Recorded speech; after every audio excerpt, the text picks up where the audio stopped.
Our YouTube channel. I am Neha, your educator for economic subject. तो learners, आज हम कर रहे हैं हमारा टीजीटी पीजीटी इकोनॉमिक्स। हमारा कोई भी अपकमिंग एग्जाम है, जो चाहे वो DSSB का हो, KVS का हो, एस्टेट टीजीटी हो, पीजीटी हो, इकोनॉमिक्स का आपका कोई भी एग्जाम है, उसमें जो आज का ये हमारा टॉपिक रहने वाला है वो है माइक्रो इकोनॉमिक्स का सबसे जो एक बैकबोन है, जहां से माइक्रो इकोनॉमिक्स के टॉपिक्स की शुरुआत होती है, वो आज की क्लास में हम टॉपिक करेंगे। टॉपिक का नाम रहने वाला है डिमांड एनालिसिस, यानी कि डिमांड डिमांड क्या होती है? मांग। टॉपिक का क्या नाम रहेगा? मांग का विश्लेषण। क्या रहेगा टॉपिक का नाम? मांग का विश्लेषण। ठीक है। आप किसी भी कॉम्पिटिटिव एग्जाम की तैयारी कर रहे हो, चाहे वो टीजीटी लेवल का है, पीजीटी लेवल का है, उसमें ये टॉपिक सुपर सुपर श्योर पूछा जाता है। ठीक है भाई, तो ये आज की क्लास का हमारा टॉपिक रहेगा। इसमें हम सभी जो इम्पोर्टेंट कंसेप्ट है, इम्पोर्टेंट टॉपिक्स जो इस कंसेप्ट के अंदर आते हैं, इस चैप्टर के अंदर आते हैं, उनको हम डिटेल में डिस्कस करेंगे। चलो भाई देखो, सबसे पहले हम डिमांड एनालिसिस को समझने से पहले हम समझते हैं कि इकोनॉमिक्स क्या है। क्योंकि मैं देखती हूँ बहुत सारे स्टूडेंट्स के क्या आते हैं, कमेंट्स आते हैं कि मैम इकोनॉमिक्स बिल्कुल भी नहीं आती। तो यहाँ से इस चैप्टर से हम बिल्कुल स्क्रैच से, यानी कि बिल्कुल जीरो लेवल से हीरो लेवल तक, जीरो लेवल से हीरो लेवल तक बिल्कुल इकोनॉमिक्स को बेसिक कंसेप्ट को समझेंगे। इकोनॉमिक्स के बेसिक टू बेसिक कंसेप्ट को समझेंगे, ताकि आपको कोई भी डाउट ना रहे, ताकि आपको कोई भी डाउट ना रहे। मैं इस क्लास में सभी जो इम्पोर्टेंट बेसिक टर्मिनोलॉजी है, उन सभी को डिस्कस करूंगी और पूरी कोशिश करूंगी कि इस क्लास के बाद आपका इकोनॉमिक्स से रिलेटेड कोई भी डाउट, कोई भी शंका ना रहे। ठीक है। तो भाई देखो, सबसे पहले हम समझते हैं इकोनॉमिक्स क्या है। हम बिल्कुल शुद्ध टर्म में समझे बिल्कुल इसकी हम आम बोलचाल की भाषा में समझे तो हिंदी में इकोनॉमिक्स को हम बोलते हैं अर्थशास्त्र। हिंदी में इकोनॉमिक्स को क्या बोलते हैं? अर्थशास्त्र। भाई हम सभी ने क्या है, 9th 10th 11th 12th करके अपनी ग्रेजुएशन की है। ठीक है। हमारी इकोनॉमिक्स की जो बुक है, एक पतली सी बुक आती है, 9th क्लास और 8th क्लास से ही शुरू हो जाती है। 9th क्लास में क्या आता है, इकोनॉमिक्स सब्जेक्ट शुरू हो जाता है। जब हमारी इकोनॉमिक्स में, मतलब कि जब हम SST सब्जेक्ट पढ़ते हैं 9th क्लास में, 9वीं कक्षा में, तो हमारे स्कूलों में क्या है, NCERT की बुक्स फॉलो होती है। ठीक है। NCERT की बुक्स फॉलो होती है। बोर्ड चाहे आपका कोई भी हो, चाहे वो हरियाणा बोर्ड हो, CBSE हो, या फिर आप किसी भी स्टेट लेवल से पढ़ रहे हैं, वहां का भी बोर्ड आपका हो सकता है, जो भी आपके स्कूल में अवेलेबल है। तो यहाँ पर जब इकोनॉमिक्स शुरू होती है NCERT में 8 9 से शुरू हो जाती है। मेनली 9th क्लास की इकोनॉमिक्स को हम थोड़ा सा क्या है, सीरियसली लेना स्टार्ट कर देते हैं। ठीक है। तो यहाँ पर इकोनॉमिक्स की शुरू होती है। तो इकोनॉमिक्स क्या कहता है? इकोनॉमिक्स क्या है? एक तरीके की क्या है, सोशल साइंस है। सोशल साइंस क्या होता है? सामाजिक विज्ञान है। अब भाई देखो, यहाँ से ही इसका पूरा आपको कंसेप्ट समझ में आ जाएगा। सामाजिक विज्ञान क्या है?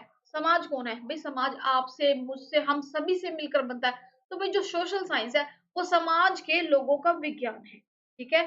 तो इकोनॉमिक्स है वो क्या है, समाज के लोगों का विज्ञान है, जिसमें हम क्या करते हैं, हम क्या करते हैं, स्टडी करते हैं। स्टडी का मतलब हम पढ़ते हैं, हम देखते हैं, हम एनालाइज करते हैं, हम उस चीज को ऑब्जर्व करते हैं कि किस तरह से हम, किस तरह से किसी चीज के कम या ज्यादा होने से, किसी चीज के होने ना होने से हम किस तरह से रिएक्ट करते हैं, हम अपने बिहेवियर में चेंज करते हैं, हम उस चीज पर अपना रिस्पॉन्स, अपने जवाब किस तरह से देते हैं। तो यहाँ पर इकोनॉमिक्स क्या है, एक सामाजिक विज्ञान है, जिसमें हम क्या है, स्टडी करते हैं, पढ़ते हैं, देखते हैं कि हाउ इंडिविजुअल्स, इंडिविजुअल्स कौन होते हैं, इंडिविजुअल्स होते हैं। जैसे कि मैं एक अकेली पर्सन, आपका दोस्त, आपकी फैमिली में अलग अलग मेंबर। तो भाई इंडिविजुअल्स क्या होते हैं, एक एक पर्सन की जब हम बात करें, जैसे कि आपको कुछ और पसंद है खाने में, मुझे कुछ और पसंद है, आपके फैमिली में किसी और कुछ पसंद है, आपके किसी फ्रेंड को कुछ और पसंद है, आपके नेबर को कुछ और पसंद है, आपके रिलेटिव को कुछ और पसंद है।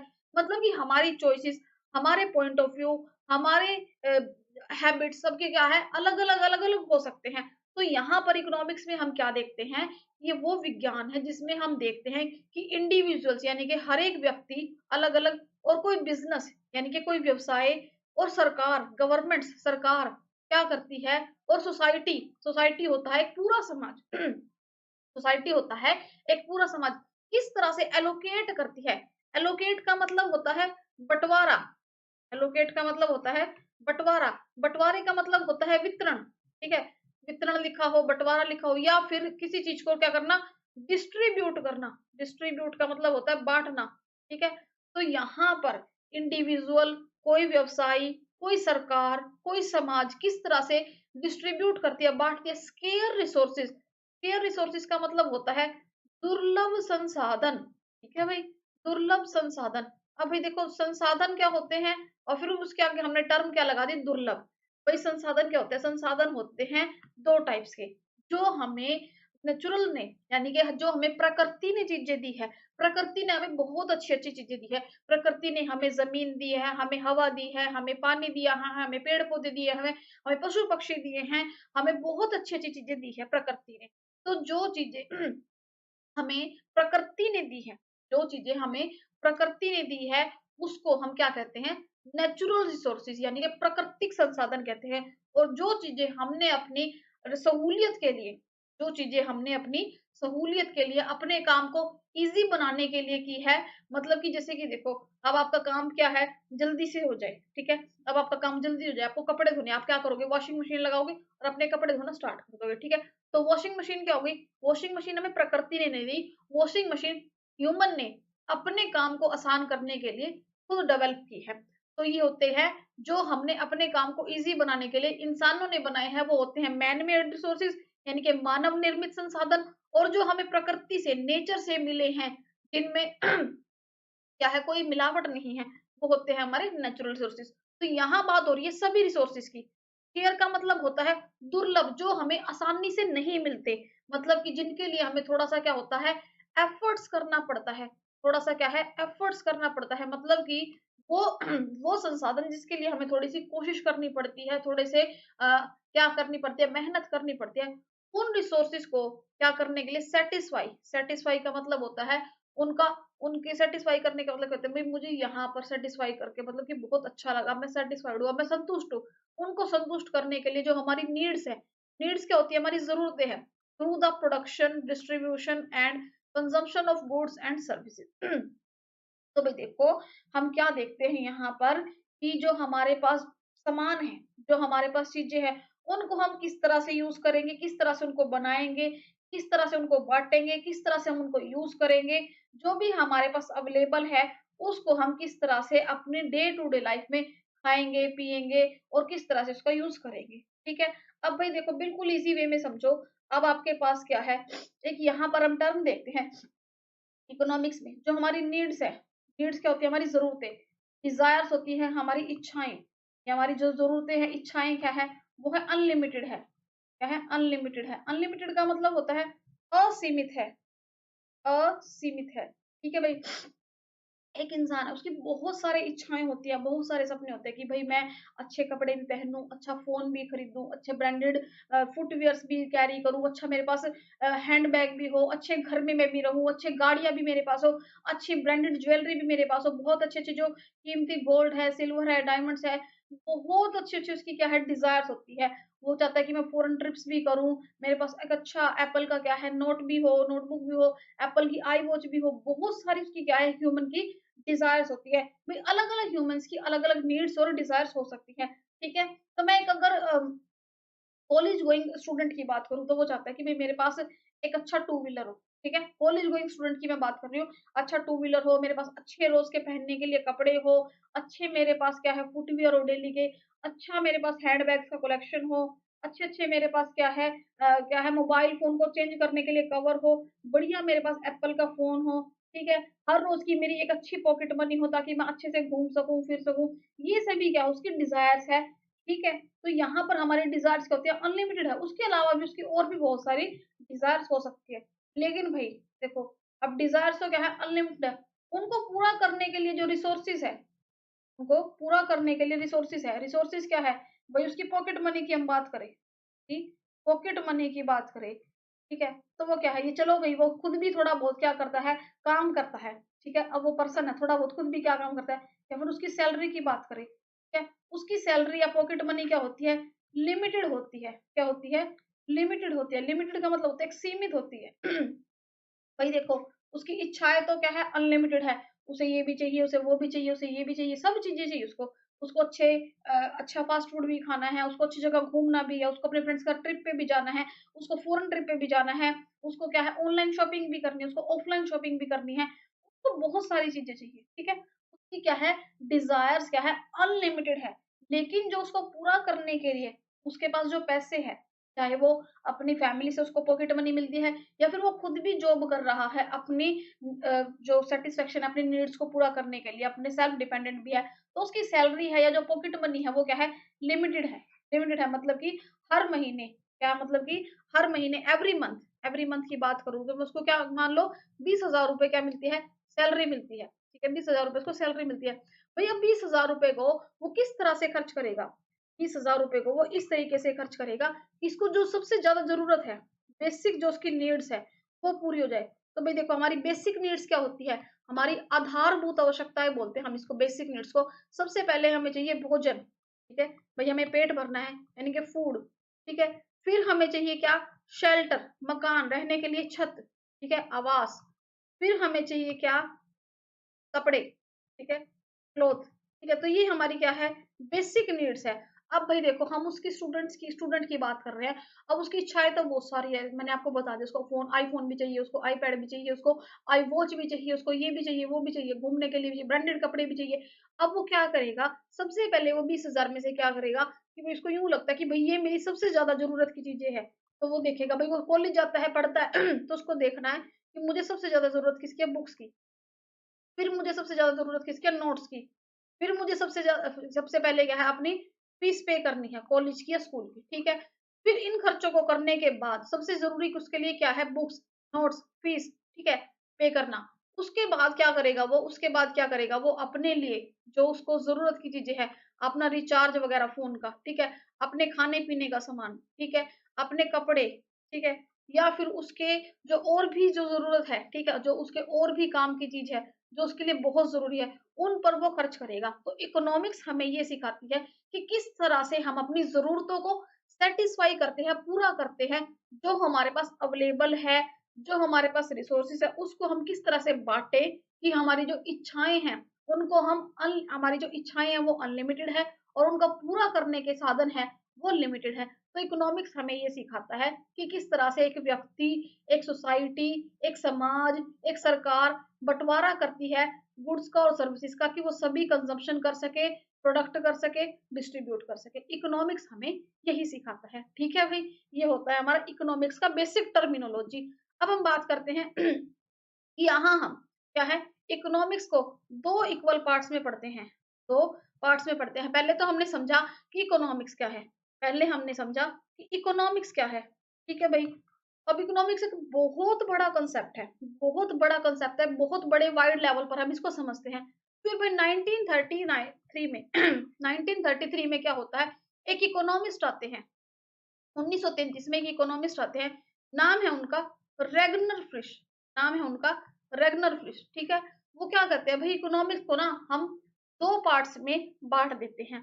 हम इकोनॉमिक्स को 2 पार्ट्स में बाँट देते हैं, ठीक है? तो हमने समझ लिया अर्थशास्त्र क्या है?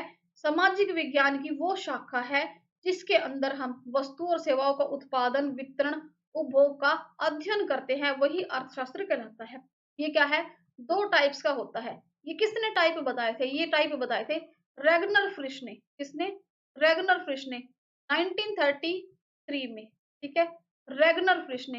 वो कहते हैं भई थोड़ा-सा लंबा कॉन्सेप्ट हो जाएगा, ठीक है? हम क्या करते हैं, इसको 2 पार्ट्स में, 2 टुकड़ों में बाँट देते हैं। इसके 2 टाइप बना देते हैं, 2 इसकी शाखाएँ बना देते हैं, किसकी? इकोनॉमिक्स की। एक बना देते हैं हम माइक्रो, ठीक है? एक हम बना देते हैं मैक्रो, ठीक है भाई?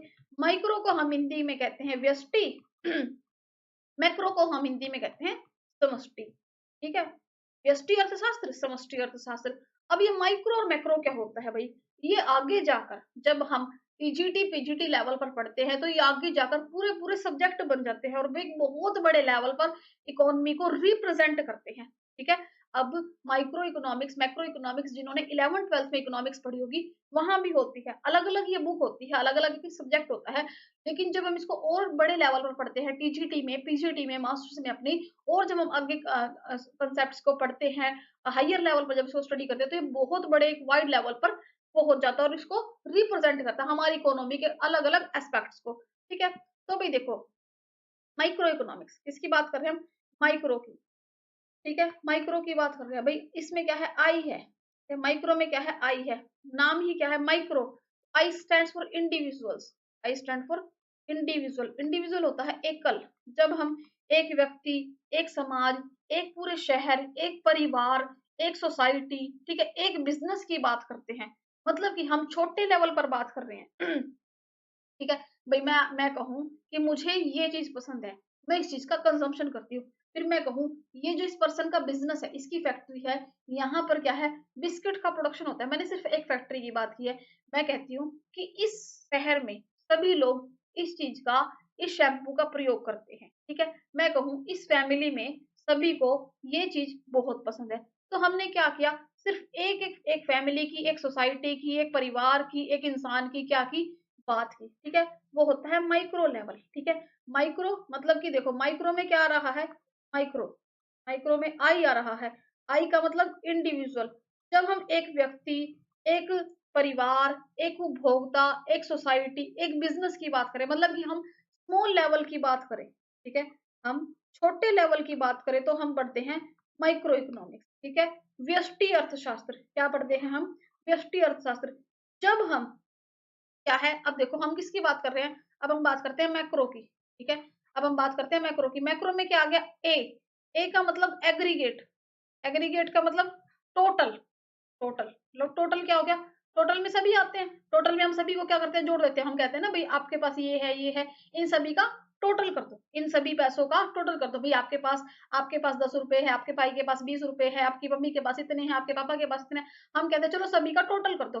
टोटल में आप क्या करते हो, सभी को जोड़ देते हो। तो ठीक है, एग्रीगेट का मतलब होता है टोटल, सम, ठीक है? समग्र, एग्रीगेट को हिंदी में बोलते हैं समग्र। समग्र का मतलब होता है सभी, टोटल। तो यहाँ पर हम क्या है, पूरे कंज्यूमर की, पूरे कंज्यूमर की मतलब कि जितने भी एक देश में उपभोक्ता है, वही हमारे देश में सभी उपभोक्ता है, ठीक है? हम सभी किसी ना किसी चीज को क्या करते हैं, हर रोज कंज्यूम करते हैं। देखो, आप सुबह उठते हो, आप उठते ही क्या करते हो, टूथ ब्रश करते हो, टूथपेस्ट लगाते हो ब्रश पर, फिर आप टूथपेस्ट करते हो। आपने क्या किया, कंजम्पशन किया। कंजम्पशन का मतलब ये नहीं कि आपने उसको खाया, आपने टूथपेस्ट को यूज किया। वो थोड़ी-सी चाहे इतनी सी में अमाउंट में कम हुई हो, लेकिन आपने उसको यूज़ किया, ठीक है? फिर आप कहाँ गए, फिर आप नहाए, फिर आपने अपने बाल धोए, आपने शैम्पू लगाया, आपने क्या किया, शैम्पू को यूज़ किया, शैम्पू का कंज़म्पशन किया, ठीक है? फिर आप क्या करते हो, खाना खाते हो, चाय पीते हो, कॉफ़ी पीते हो, दूध पीते हो, जो भी आप करते हो, ठीक है? जो भी आप करते हो, तो आपने क्या किया, भोजन का, चाय का कंज़म्पशन किया। तो भई हम जो भी खा रहे हैं, पी रहे हैं, हम उस चीज़ का उपभोग कर रहे हैं, इसीलिए हम कंज़्यूमर हैं, ठीक है? हम जो भी चीज़ खा रहे हैं, तो हम अलग-अलग चीज़ों को खाते हैं, पीते हैं, हमारे अलग-अलग हैबिट्स होते हैं, ठीक है? तो हम उस चीज़ का कंज़म्पशन करते हैं। तो जब हम सभी की बात करें, ठीक है? होल कंज़म्पशन की बात करें, सभी कंज़्यूमर की बात करें, तो वो हम मैक्रो में पढ़ते हैं। जैसे कि मैं कहूँ कि हमारे पूरे इंडिया में जितने भी कंज़्यूमर हैं, हमारे इंडिया में जितनी भी फैक्ट्रीज़ हैं, हमारे इंडिया में जितनी भी सोसाइटी है, जितने भी बिज़नेस है, वो सभी क्या है, कंज़्यूमर है। तो जब हम सभी की बात करें, मैक्रो में ए आ गया, तो वो हम पढ़ते हैं मैक्रो इकोनॉमिक्स में, ठीक है भाई? समष्टि अर्थशास्त्र में। तो देखो, माइक्रो इकोनॉमिक्स माइक्रो इकोनॉमिक्स होती है हमारी व्यष्टि अर्थशास्त्र। माइक्रो इकोनॉमिक्स होती है हमारी व्यष्टि अर्थशास्त्र। तो ये क्या है, वो इकोनॉमिक्स की शाखा है जहां पर हम देखते हैं बिहेवियर। बिहेवियर होता है किसी का व्यवहार। हम इंडिविजुअल, अकेले व्यक्ति की जो बिहेवियर है, उसका व्यवहार है, उसको पढ़ते हैं। जैसे कि एक मार्केट, उस एरिया की मार्केट है, जैसे आपके घर के पास कोई छोटी सी मार्केट है, वहां पर लोगों को जिस चीज की जरूरत होगी वो सामान वहीं पर मिलेगा। ठीक है भाई? तो आपके माइक्रो इकोनॉमिक्स में हम इंडिविजुअल एंटिटी की, यानी कि जो छोटे स्तर पर मार्केट है, फर्म है, हाउस होल्ड्स है, घरेलू व्यक्ति है, उनके बिहेवियर को हम यहाँ पर क्या करते हैं, स्टडी करते हैं। ठीक है? अब हम बात करते हैं मैक्रो की। ठीक है? मैक्रो में हम होल लेवल की बात करते हैं। मैक्रो में हम होल लेवल एग्रीगेट की बात करते हैं। ठीक है? इसको हम कहते हैं समष्टि अर्थशास्त्र। समष्टि अर्थशास्त्र, ठीक है?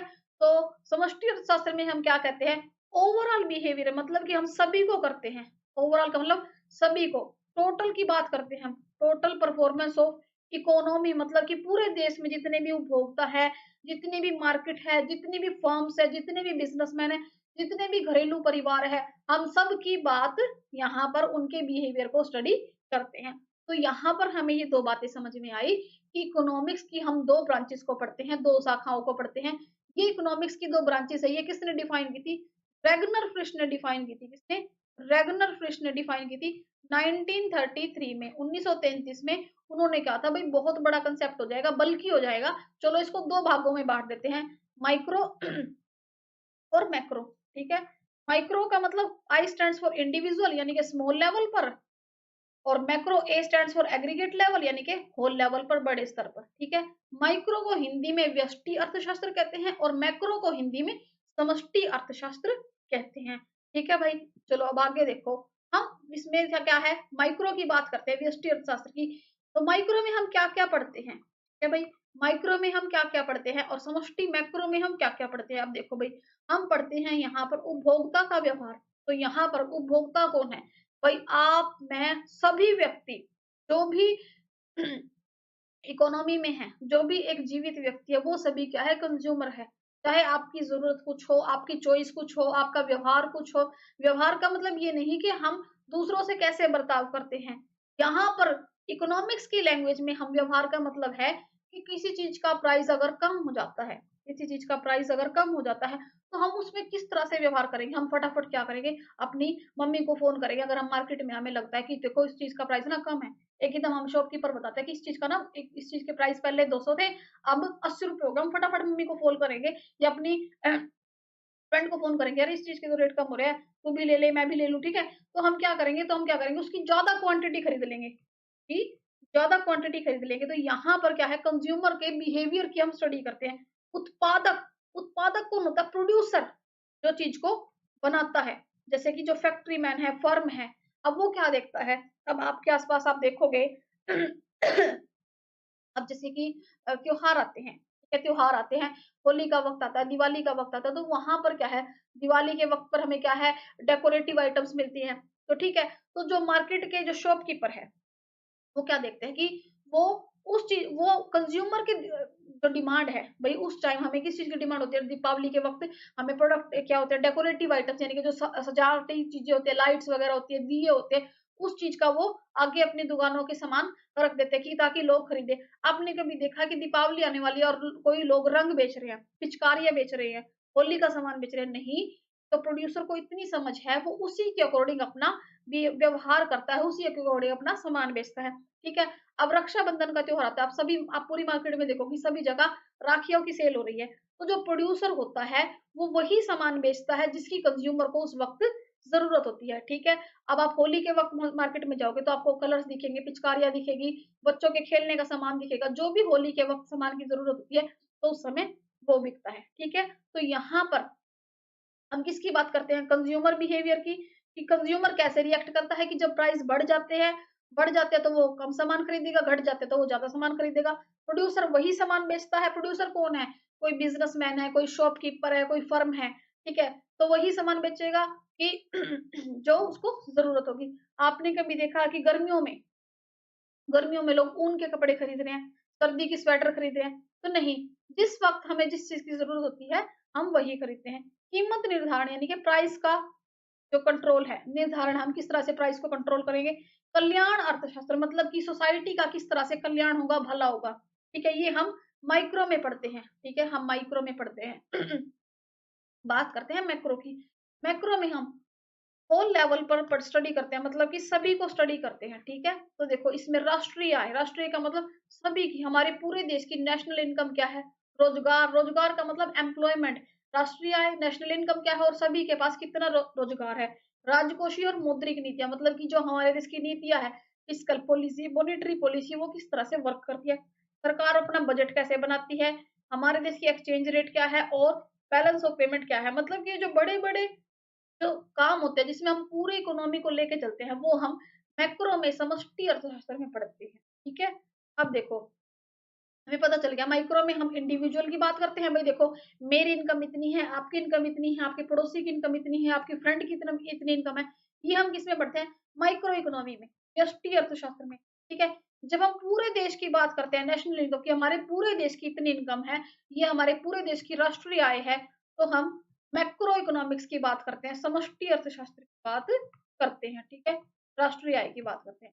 तो व्यष्टि अर्थशास्त्र में यानी कि माइक्रो इकोनॉमिक्स में हम डिमांड और सप्लाई की बात करते हैं, मतलब कि किस तरह से अगर किसी वस्तु की कीमत कम है तो उसकी ज्यादा डिमांड होगी, कीमत ज्यादा है तो कम डिमांड होगी।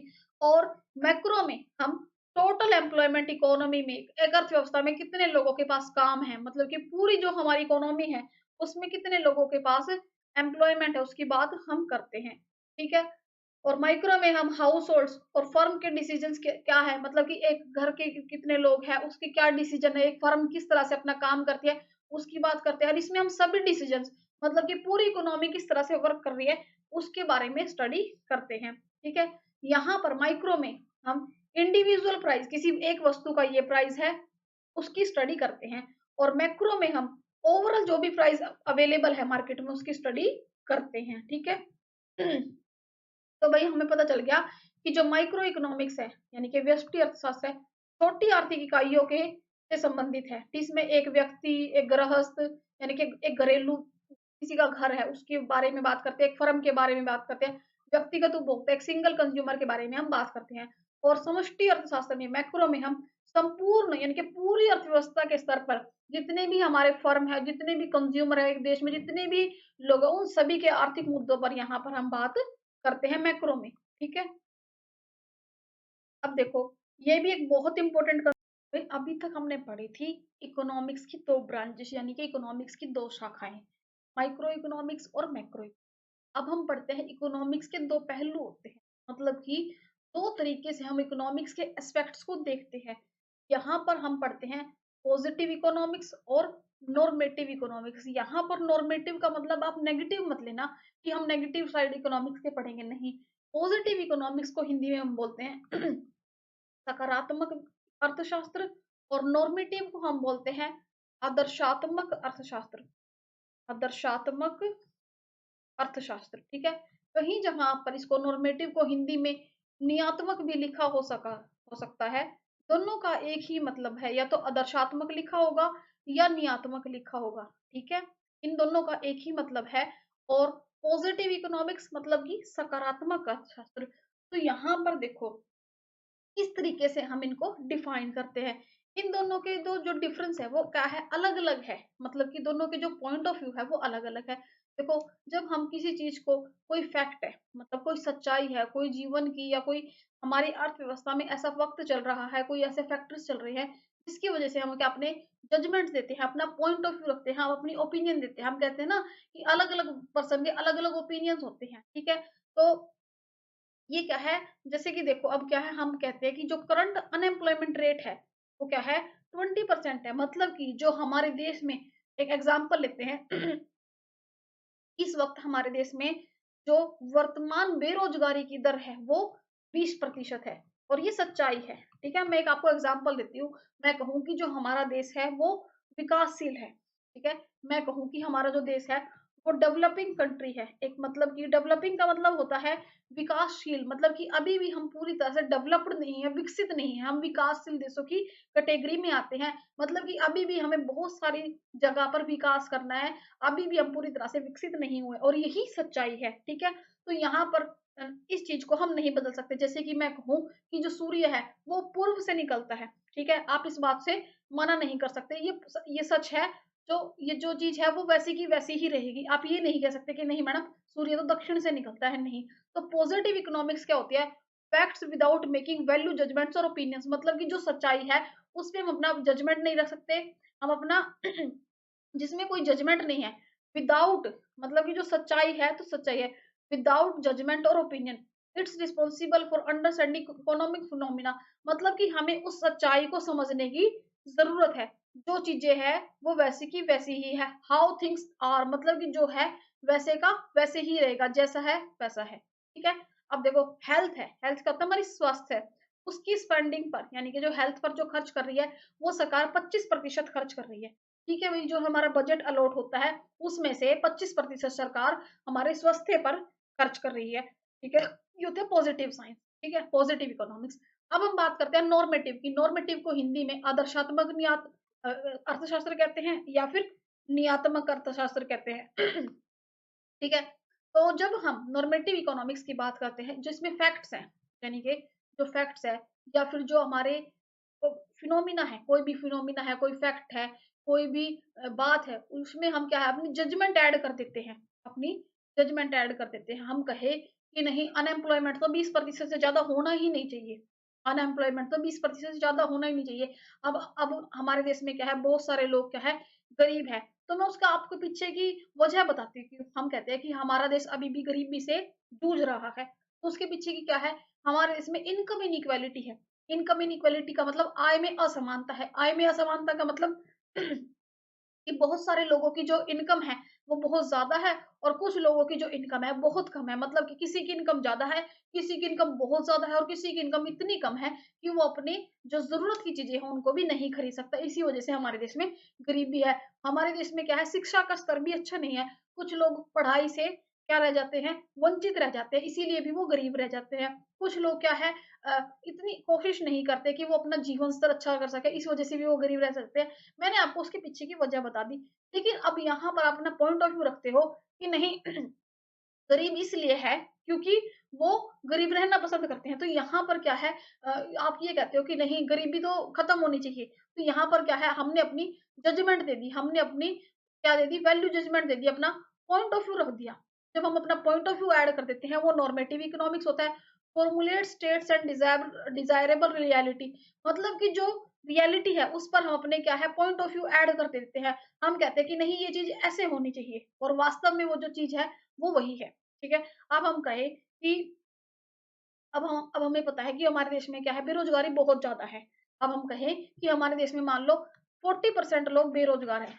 फिर ठीक है, ये सच्चाई है, मान लो ये फैक्ट है। गवर्नमेंट अपना डेटा पब्लिश करती है और गवर्नमेंट कहती है कि 40% जो हमारी आबादी है, वो बेरोजगारी की कंडीशन में है। फिर आप क्या कहते हो? आप कहते हो कि नहीं, जो बेरोजगारी का स्तर है, वो 5% से ज़्यादा नहीं होना चाहिए। The level of unemployment must be maximum 5%, मतलब 5% से ज़्यादा हो ही सकता है, मतलब उससे फालतू नहीं होना चाहिए। ये आपने क्या कह दिया, हाउ थिंग्स शुड बी, मतलब कि इस तरह से होना चाहिए। भाई आपने अपना पॉइंट ऑफ व्यू रखा, लेकिन सच्चाई तो क्या है, सच्चाई तो ये है 40% से ज्यादा की जो जनसंख्या है वो बेरोजगारी में है।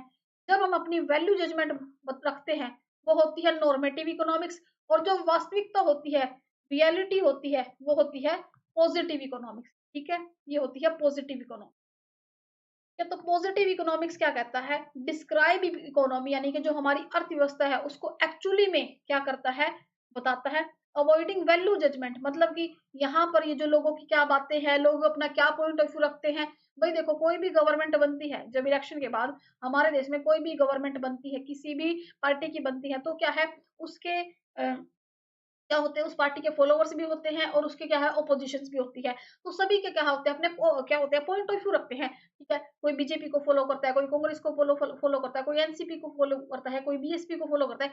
सभी के क्या है अपने पॉइंट ऑफ व्यू होते हैं। ठीक है, लेकिन जो पार्टी वास्तविकता में इलेक्शन को जीत जाती है उसी की सरकार बनती है, और इससे हम क्या कर सकते हैं, मना नहीं कर सकते। तो ठीक है, यहाँ पर पॉजिटिव इकोनॉमिक्स में क्या है, वैल्यू जजमेंट को क्या करते हैं, अवॉइड करते हैं और अटेम्प्ट करते हैं साइंटिफिक स्टेटमेंट, मतलब कि जो सच्चाई है, जो प्रैक्टिकल में है, वहीं पर हम इकोनॉमिक बिहेवियर की बात करते हैं। अब देखो गवर्नमेंट ने क्या कहा कि हमारे जो स्कूल्स है, यानी कि जो हमारे देश के गवर्नमेंट स्कूल है, ठीक है, उसमें क्या है, हम फ्री एजुकेशन देंगे। ठीक है, फ्री एजुकेशन देंगे। ठीक है भाई, वो दे भी रहे हैं। ठीक है, यानी कि जो हमारी राइट टू एजुकेशन एक्ट है, हमारा जो शिक्षा का अधिकार है, सभी को शिक्षा का अधिकार, उसके तहत गवर्नमेंट स्कूल में फ्री एजुकेशन भी मिलती है। ठीक है, और ये सच्चाई है, ये पॉजिटिव इकोनॉमिक्स है। अब आप कहो कि नहीं गवर्नमेंट को ये नहीं करना चाहिए, गवर्नमेंट को फ्री एजुकेशन नहीं, गवर्नमेंट को फ्री में क्या है हायर एजुकेशन, ये वो क्या है ट्रिप्स वगैरह भी देनी चाहिए। ठीक है, तो यहाँ पर जब हम अपनी नॉर्मेटिव इकोनॉमिक्स में क्या होता है, जब हम अपनी स्टेटमेंट इन्वॉल्व करते हैं, अपनी जजमेंट, अपनी पॉइंट ऑफ व्यू, अपने क्या पॉइंट ऑफ व्यू, अपने क्या है थॉट्स जब इसमें इन्वॉल्व कर देते हैं, अपनी वैल्यू जजमेंट इन्वॉल्व कर देते हैं कि इकोनॉमी को इस तरह से काम करना चाहिए तो वो क्या हो जाती है, नॉर्मेटिव इकोनॉमिक्स हो जाती है। ठीक है, अब हम देखो भाई, इकोनॉमी को हम पढ़ते हैं, हमारे देश में क्या है, हम कहाँ रहते हैं, इंडिया में रहते हैं, हम रहते हैं इंडिया में, हम भारत में रहते हैं। हमारे देश में मिक्स्ड इकोनॉमी चलती है। मिक्स्ड इकोनॉमी क्या होती है, मिश्रित अर्थव्यवस्था। ठीक है, मिश्रित अर्थव्यवस्था होती है वो अर्थव्यवस्था जहां पर पब्लिक सेक्टर और प्राइवेट सेक्टर, यानी कि सरकारी क्षेत्र और निजी क्षेत्र मिलकर कार्य करते हैं। वो होती है मिश्रित अर्थव्यवस्था। लेकिन अब क्या है, कोई लोग कहते हैं कि नहीं, यहाँ पर तो कैपिटलिस्ट इकोनॉमी होनी चाहिए, कि पूंजीवादी अर्थव्यवस्था होनी चाहिए, सोशलिस्ट इकोनॉमी होनी चाहिए, समाजवादी अर्थव्यवस्था होनी चाहिए, ठीक है? लेकिन उन्होंने अपना पॉइंट ऑफ व्यू रख दिया, लेकिन सच्चाई क्या है, हमारे देश में तो मिक्स्ड इकोनॉमी वर्क करती है, ठीक है? तो नॉर्मेटिव इकोनॉमिक्स वो होता है जब हम अपनी वैल्यू जजमेंट ऐड कर देते हैं, हम अपने पॉइंट ऑफ व्यू ऐड कर देते हैं, हम अपने थॉट ऐड कर देते हैं कि नहीं, ये चीज़ तो ऐसे होनी चाहिए, ठीक है? ये होती है नॉर्मेटिव इकोनॉमिक्स, ठीक है? तो देखो, सकारात्मक अर्थशास्त्र पॉजिटिव इकोनॉमिक्स और नियात्मक अर्थशास्त्र यानी कि नॉर्मेटिव इकोनॉमिक्स, ठीक है? तो यहाँ पर इसमें सिर्फ क्या है, मूल्य निर्णय या राय शामिल नहीं है। पॉजिटिव इकोनॉमिक्स में राय शामिल हम नहीं करते, नोट ऐड क्या है, पॉइंट ऑफ व्यू इसमें हम ऐड नहीं करते। और नॉर्मेटिव इकोनॉमिक्स में मूल्य निर्धारण और राय शामिल है। राय का मतलब हम किसी की अपनी एडवाइस रख देंगे, अपना पॉइंट ऑफ व्यू रख देंगे, अपने थॉट्स रख देंगे, ठीक है? तो ये होता है पॉजिटिव इकोनॉमिक्स, ये होता है नॉर्मेटिव इकोनॉमिक्स। पॉजिटिव इकोनॉमिक्स में क्या होता है, क्या था, क्या है और क्या होगा, इसका प्रतिनिधित्व करते हैं। भैया बता दें कि हमारी अर्थव्यवस्था में 40% रोज बेरोजगार है। क्या है, क्या और क्या था, हम कहें कि पहले हमारा देश क्या है, बहुत ज्यादा परेशानियों से जूझ रहा था, ठीक है? हमारे देश की अर्थव्यवस्था अच्छी नहीं थी, ठीक है? हम क्या कह सकते हैं, आगे हमारे देश की जो कंडीशन है वो अच्छी हो, ठीक है? ये हमने पॉजिटिव इकोनॉमिक्स बता दी, हमने यहाँ पर कोई वैल्यू जजमेंट ऐड नहीं की। अब नॉर्मेटिव इकोनॉमिक्स की बात करें, क्या होना चाहिए, अब मैं कहूँ तो कोई और पर्सन है वो कहे कि नहीं, गवर्नमेंट को ऐसा करना चाहिए, गवर्नमेंट को क्या है, फ्री में ये सभी बांट देना चाहिए, गवर्नमेंट को फ्री में सभी को ये चीजें प्रोवाइड करना चाहिए, गवर्नमेंट को ये करना चाहिए, गवर्नमेंट को वो करना चाहिए।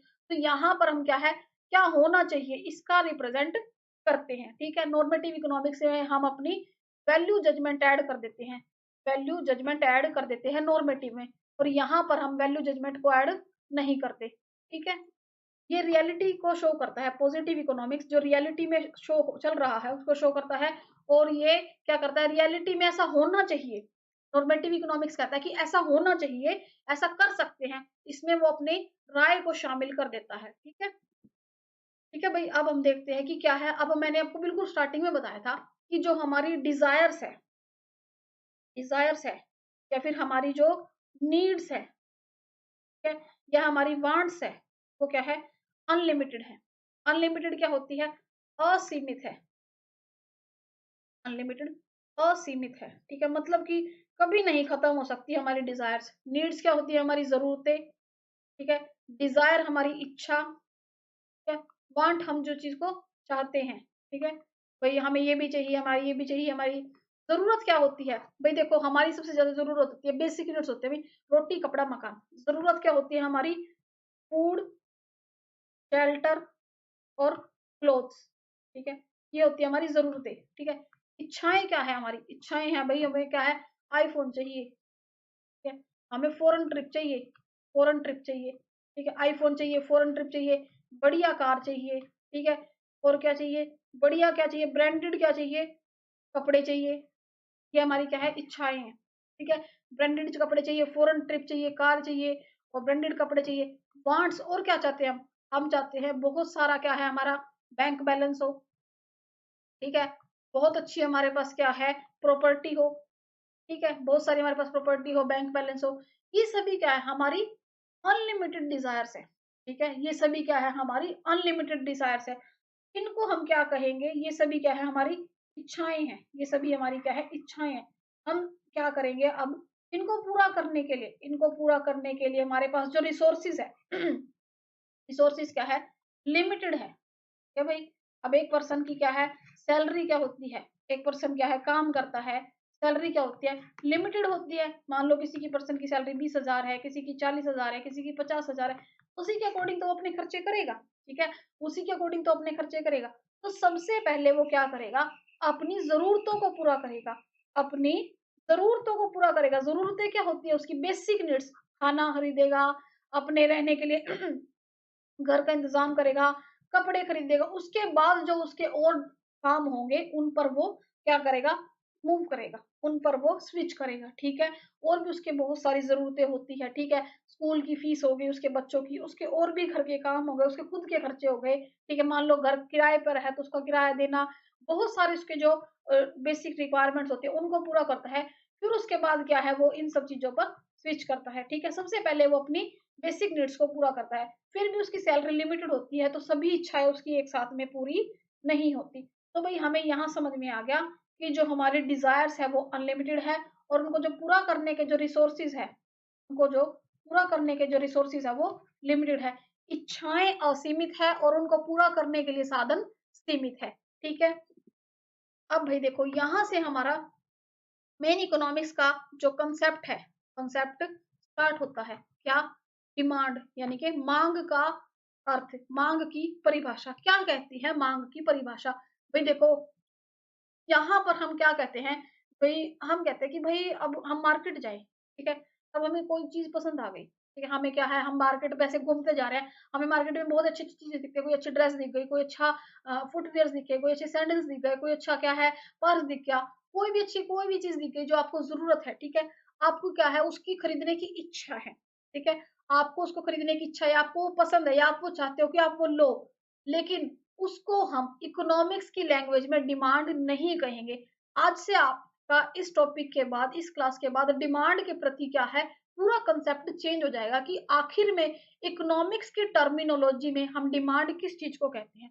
तो वही समझते हैं। देखो, मांग क्या है, मांग क्या है, डिमांड क्या है। भाई देखो, अब आप मार्केट में जाओ आप मार्केट में जाओ, आप शॉप पे जाके खड़े हो जाते हो, आपको कोई ड्रेस पसंद आ गई, ठीक है? ड्रेस की कीमत है बहुत ज्यादा, ठीक है? आप चाहते भी हो खरीदना, ठीक है, लेकिन आपको महंगी भी लग रही है, आपको पसंद भी आ गई। हमारे साथ सभी के साथ ये होता है, ठीक है? ह्यूमन नेचर है, ठीक है? तो फ्लक्चुएशंस हमारे नेचर में आते हैं, स्पेशली फीमेल्स के, ठीक है? तो हम पे हमारा क्या है, माइंड और मन कभी भी एक साथ वर्क क्या है, बैलेंस होने में उसको टाइम लगता है, रियलिटी है जीवन की। तो अब हम क्या है, मार्केट में गए, पैसे भी हैं, ठीक है, उस चीज को खरीदने के, लेकिन उसके प्राइस हमें अपने अकॉर्डिंग ज्यादा लग रहे हैं, शॉपकीपर ने जो प्राइस सेट कर दिया वो कर दिया। अब क्या है, कोई प्रोडक्ट है या कोई गुड्स है, उसको जब हम डिमांड के रूप में हम डिफाइन करते हैं, तो उसको हम एक क्या है, निश्चित अवधि पर अलग अलग प्राइस पर खरीदने के इच्छुक या सक्षम है। अब देखो, जब तक हम उसको डिमांड नहीं कहेंगे, ठीक है? अब आपका है, आपने देखी ड्रेस, ठीक है? ड्रेस का प्राइस है बहुत ज़्यादा, प्राइस है ज़्यादा, ठीक है? आपके पास अमाउंट भी है उतना, मतलब उससे फालतू ही है, लेकिन आपको प्राइस बहुत ज़्यादा लग रही है, ठीक है? आप क्या करोगे? उसको कहोगे कि छोड़ के आ जाओगे, चलो भाई मुझे अमाउंट ज़्यादा लग रहा है, आप छोड़ के आ जाओगे। उसको हम डिमांड नहीं कहेंगे, उसको हम डिमांड नहीं कहेंगे। क्यों? क्योंकि उसके लिए आपने पैसे नहीं खर्च किए, आपको वो पसंद आई, ठीक है? आपकी इच्छा थी, आपको वो ड्रेस क्या आई, पसंद आई, आपकी डिजायर थी, बट आपने उस डिजायर को पूरा नहीं किया, आपने उसके लिए पे नहीं किया, आप उस ड्रेस को छोड़ के आ गए। तो इसको हम इकोनॉमिक्स की लैंग्वेज में डिजायर कहेंगे, डिमांड नहीं कहेंगे, ठीक है? आपको पसंद आई, आपके पास पैसे भी थे, लेकिन आप खर्च करने के लिए इच्छुक नहीं थे, आप खर्च करने के इच्छुक नहीं थे, तो उसको हम डिजायर कहेंगे, डिमांड नहीं कहेंगे, ठीक है? तो किसी वस्तु को खरीदने की इच्छा मांग नहीं बनती। जब हमारी इच्छा है, भाई मैं इस चीज को खरीदूं, पैसे भी है, लेकिन पैसे खर्च करने का, पैसे देने का मन नहीं कर रहा, क्योंकि क्या है, इफेक्टिव नहीं है। तो इच्छा इसका प्रमुख घटक है। तो जब तक वो डिमांड इफेक्ट में नहीं आएगी, जब तक हम उसको डिमांड नहीं करेंगे, जब तक हम उसके लिए पेमेंट नहीं करेंगे, उसके पैसे नहीं देंगे, तो वो हमारी डिमांड डिमांड नहीं बनेगी, वो हमारी डिजायर ही रह जाएगी, इच्छा ही बन के रह जाएगी, जब तक हम उसको पे करने के लिए पैसे नहीं निकालते। ठीक है भाई, तो देखो, तो यहाँ पर डिमांड जब इफेक्टिव होगी, जब वो पूरी बनेगी, इफेक्टिव कब होगी, तो तीन तत्व से मिलकर बनती है, तीन फैक्टर से मिलकर बनती है। एक तो इच्छा, भाई इच्छा है, डिजायर है कि वो ड्रेस खरीदो, खरीदने के लिए साधन, मतलब कि पैसे होने चाहिए, मनी होनी चाहिए ना, साधन क्या है, अब डिजायर तो भाई पैसे खर्च करोगे तभी मिलेगा, खरीदने के लिए साधन का प्रयोग करना, पे करने की इच्छा, पे करने की इच्छा, ठीक है? मतलब कि अब पैसे तो है, देने का मन नहीं है, भाई पैसे खर्च हो जाएंगे, हमें तो ज्यादा लग रहा है।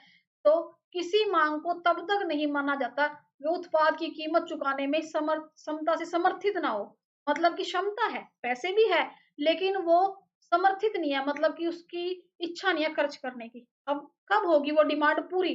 देखो, अब क्या है, अब डिमांड क्या है, डिजायर है, something backed up by purchasing power. भाई आप क्या है, डिमांड को हम डिमांड जब कहेंगे, जब आप उसके लिए, आपकी खरीदने की इच्छा हो, पैसे खर्च करने की इच्छा हो, ठीक है? अब भाई क्या है, आपको लगी है भूख, आपको लगी है भूख, आप क्या करोगे, आप मम्मी को कहोगे कि भई मुझे ये खाना है, ठीक है? अब ठीक है, आपको भूख लगी है, आपकी मम्मी क्या है, आप कहोगे कि भई चलो रोटी बना दो, सब्ज़ी बना दो, चावल बना दो, या फिर आप कहोगे चलो मैं ऑनलाइन ऑर्डर कर लेता हूँ, ठीक है? आपको भूख लगी है, ठीक है? भूख को कौन शांत करेगा? हमारी भूख को शांत करेगा फूड, ठीक है? फूड क्या है? कुछ भी हो सकता है। हमारी क्या है उस टाइम पर ज़रूरत, भई प्यास लगी होती तो हम पानी पीते, तो उस टाइम हमारी ज़रूरत पानी पानी बन जाता, ठीक है? हमें प्यास लगी होती तो हम पानी पी लेते, ठीक है? अब हमें लगी है भूख, भूख को कौन शांत करेगा? कोई भी खाना। तो ज़रूरत क्या है? जिस चीज़ की हमें जिस वक़्त ज़रूरत होती है, वही हमारी उस वक़्त नीड बन जाती है, ठीक है?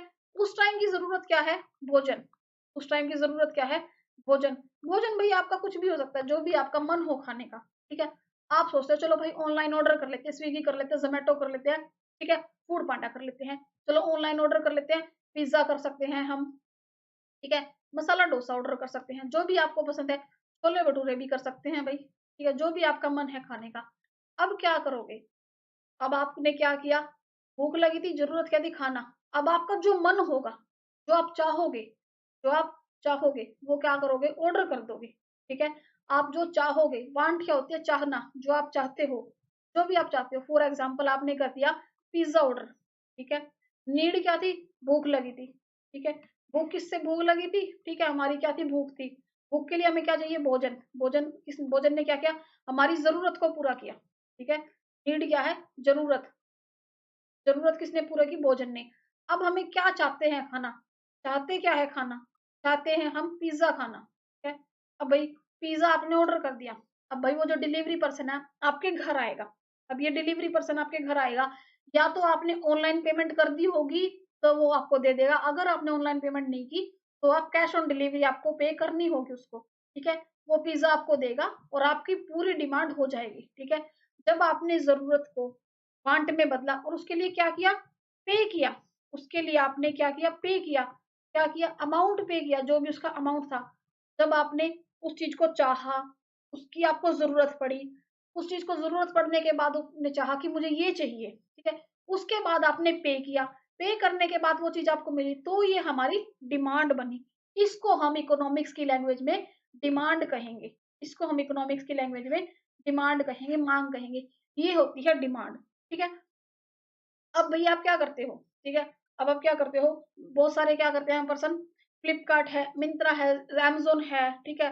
नायका है, ठीक है? यहाँ पर क्या है, बहुत सारी ऑनलाइन शॉपिंग ऐप्स हैं। इन पर क्या है, कार्ट में सामान डालते रहते हैं, ठीक है? उसको लाइक करेंगे, कार्ट में डाल देंगे, ऐड टू कार्ट कर देंगे। जब तक हम उसके लिए पे नहीं करेंगे, तब तक वो हमारे घर आएगी ही नहीं, ठीक है? जब तक हम उसके लिए पे नहीं करेंगे, तब तक वो हमारे घर आएगी नहीं।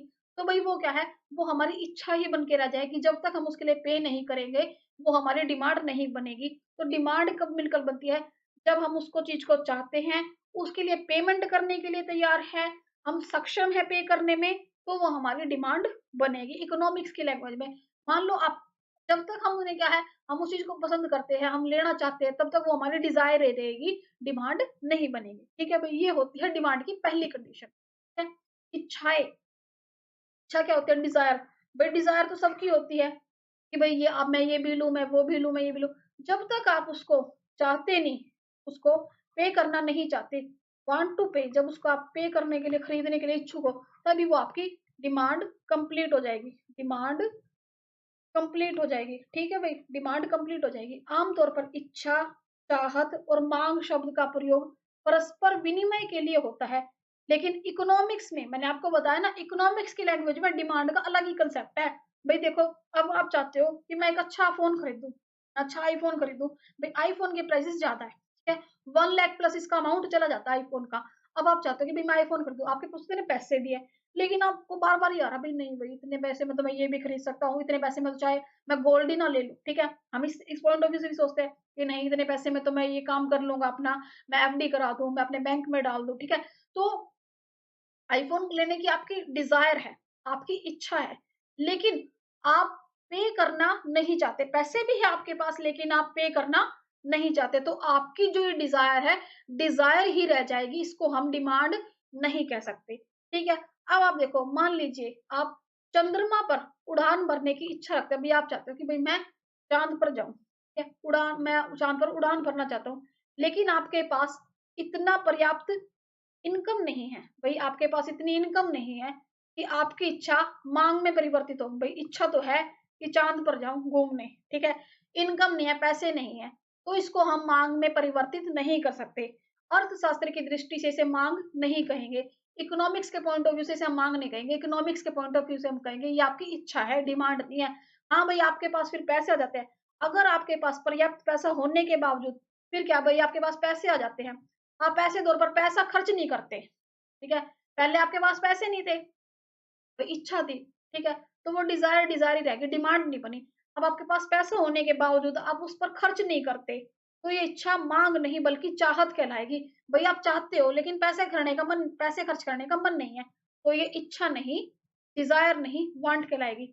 और इस इच्छा को मांग तभी कहेंगे जब आप अपनी मांग को पूरा करने के लिए पैसा खर्च करने के लिए तैयार है, ठीक है, पैसा खर्च करने के लिए जब आप तैयार होगे फाइनल में वो डिमांड हमारी बन जाएगी। इस तरह से अर्थशास्त्र में, इकोनॉमिक्स में जो डिमांड है वो इन 3 फैक्टर से बनती है, ठीक है।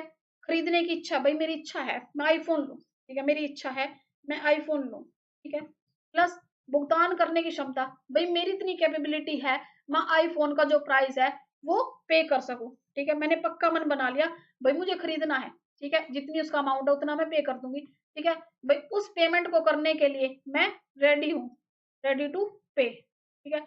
अब क्या है, रेडी कर मैंने पे कर दिया, अब क्या है मेरी डिमांड पूरी हो गई, किसकी, आईफोन की, मेरी डिमांड पूरी हो गई आईफोन की। ये होती है हमारी पूरी डिमांड इकोनॉमिक्स की लैंग्वेज में, ठीक है भाई।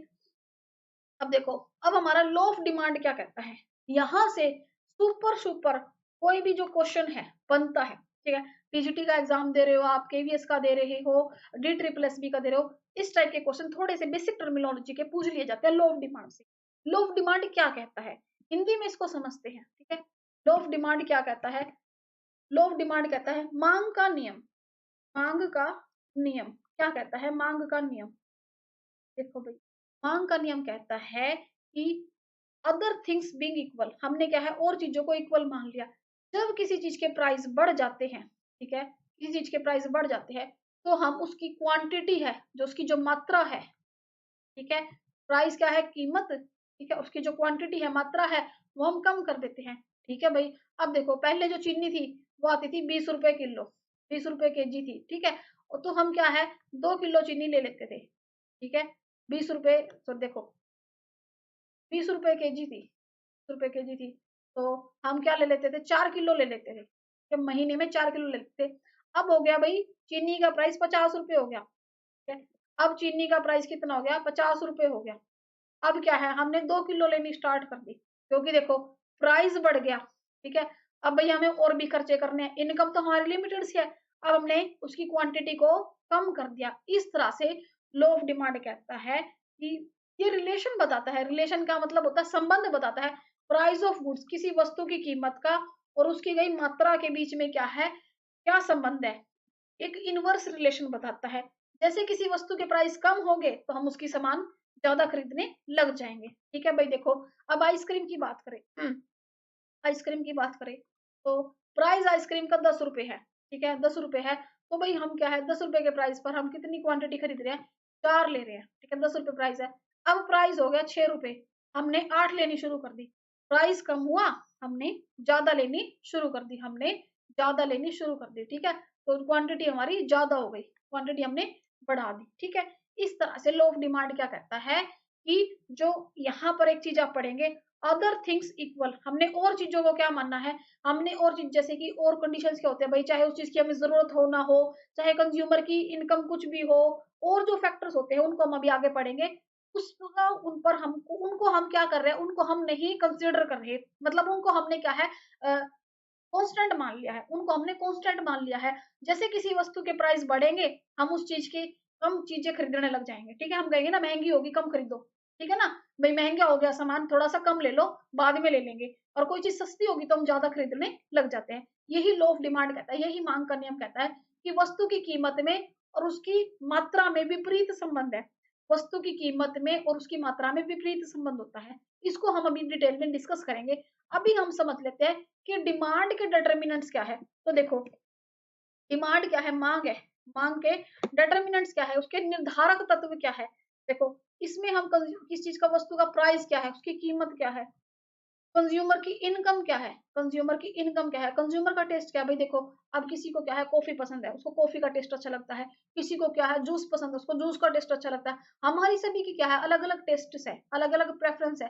भाई देखो, अब किसी को सुबह उठते ही क्या है, योगा करना अच्छा लगता है, किसी को सुबह उठते ही मॉर्निंग वॉक पे जाना अच्छा लगता है, किसी को सुबह उठते ही मंदिर जाना अच्छा लगता है, किसी को सुबह उठते ही रनिंग करना अच्छा लगता है। सभी की अलग अलग क्या है, प्रेफरेंस होती है, ठीक है। प्राइस ऑफ रिलेटेड गुड्स, मतलब उस चीज से जो रिलेटेड है, उस चीज के प्राइस क्या है, ये भी डिमांड पर इफेक्ट करता है।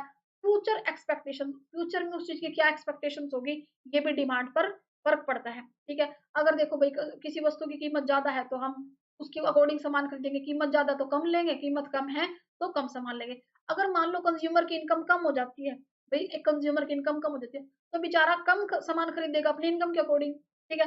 अब कोई कंज्यूमर है, उसको क्या है भाई, वो चीज की आदत लग चुकी है, भाई जो ये जो पर्सन होते हैं, जो एडिक्टेड होते हैं, जो ये सिगरेट्स वगैरह पीते हैं, अल्कोहल को कंज्यूम करते हैं, इनको क्या हो जाता है, ये उस चीज के हैबिचुअल हो जाते हैं, चाहे वो सिगरेट का प्राइस कितना हो, उसको भाई टेस्ट बैठ गया, उसको वो खरीदनी ही है, ठीक है। तो इस तरीके से भी डिमांड प्रभावित होती है, ठीक है। तो इसमें मांग के जो डिमांड के डिटर्मिनेंट्स है, इसमें कंज्यूमर की इनकम, प्राइस, उसकी पसंद, उसकी चॉइस, रिलेटेड गुड्स है, वो सभी क्या है, इंक्लूडेड है, ठीक है। यहाँ पर हम दो चीजों को पढ़ते हैं, बहुत इंपॉर्टेंट ये कॉन्सेप्ट है। एक हम कॉन्सेप्ट पढ़ते हैं प्रतिस्थापन वस्तुएं, और एक हम पढ़ते हैं कॉम्प्लीमेंट्री गुड्स। प्रतिस्थापन वस्तुएं क्या होती है, प्रतिस्थापन को हम हिंदी इंग्लिश में बोलते हैं सब्स्टिट्यूट गुड्स, मतलब कि एक की जगह दूसरे को ले लेना, ऑप्शन। हम कहते हैं ना, चलो भाई कोई और दिखा दो, इसकी जगह हम ये यूज कर लेते हैं, ठीक है। ठीक है भाई, देखो आपने कई जगह देखा होगा, चीनी की जगह लोग क्या कर लेते हैं, शक्कर यूज कर लेते हैं, ठीक है। अब चीनी की जगह शक्कर यूज कर लेते हैं, ठीक है। अगर चाय पत्ती महंगी हो गई तो हम कॉफी पी सकते हैं, हमारे पास ऑप्शन है ना, चाय पत्ती महंगी हो गई तो हम कॉफी पी सकते हैं। हम पेप्सी पी रहे हैं, पेप्सी के प्राइस बढ़ गए तो हम कोका कोला ले सकते हैं, ठीक है ना, ठीक है। तो सब्स्टिट्यूट वस्तुएं वे होती है जो एक दूसरे की जगह हम कंज्यूम कर सकते हैं, एक दूसरे की जगह हम ऑप्शन में रख सकते हैं। यदि चाय महंगी हो जाए तो कॉफी कॉफी पी सकते हैं, ठीक है। चाय महंगी हो जाए, चाय पत्ती महंगी हो जाए तो हम कॉफी खरीद सकते हैं। फिर आते हैं कॉम्प्लीमेंट्री गुड्स। ये वस्तुएं क्या होती है, कॉम्प्लीमेंट्री को हिंदी में बोलते हैं पूरक वस्तुएं, जो एक दूसरे के साथ साथ चलती है, मतलब कि जिसको हम एक दूसरे से अलग करके नहीं खरीद सकते। मतलब कि ऐसे जोड़े होते हैं, ये पेयर में चलती है, पेयर में, ठीक है, जो एक दूसरे पर निर्भर है या संगत है। मान लो, देखो वैसे तो ये डिजिटल पेन है, वैसे ये डिजिटल पेन है, इसमें रिफिल नहीं है। पेन जो सिंपल पेन होते हैं, इसमें से हम रिफिल निकाल देते हैं, सिक्का निकाल देते हैं, जैसे कि मैं आपको दिखाऊं,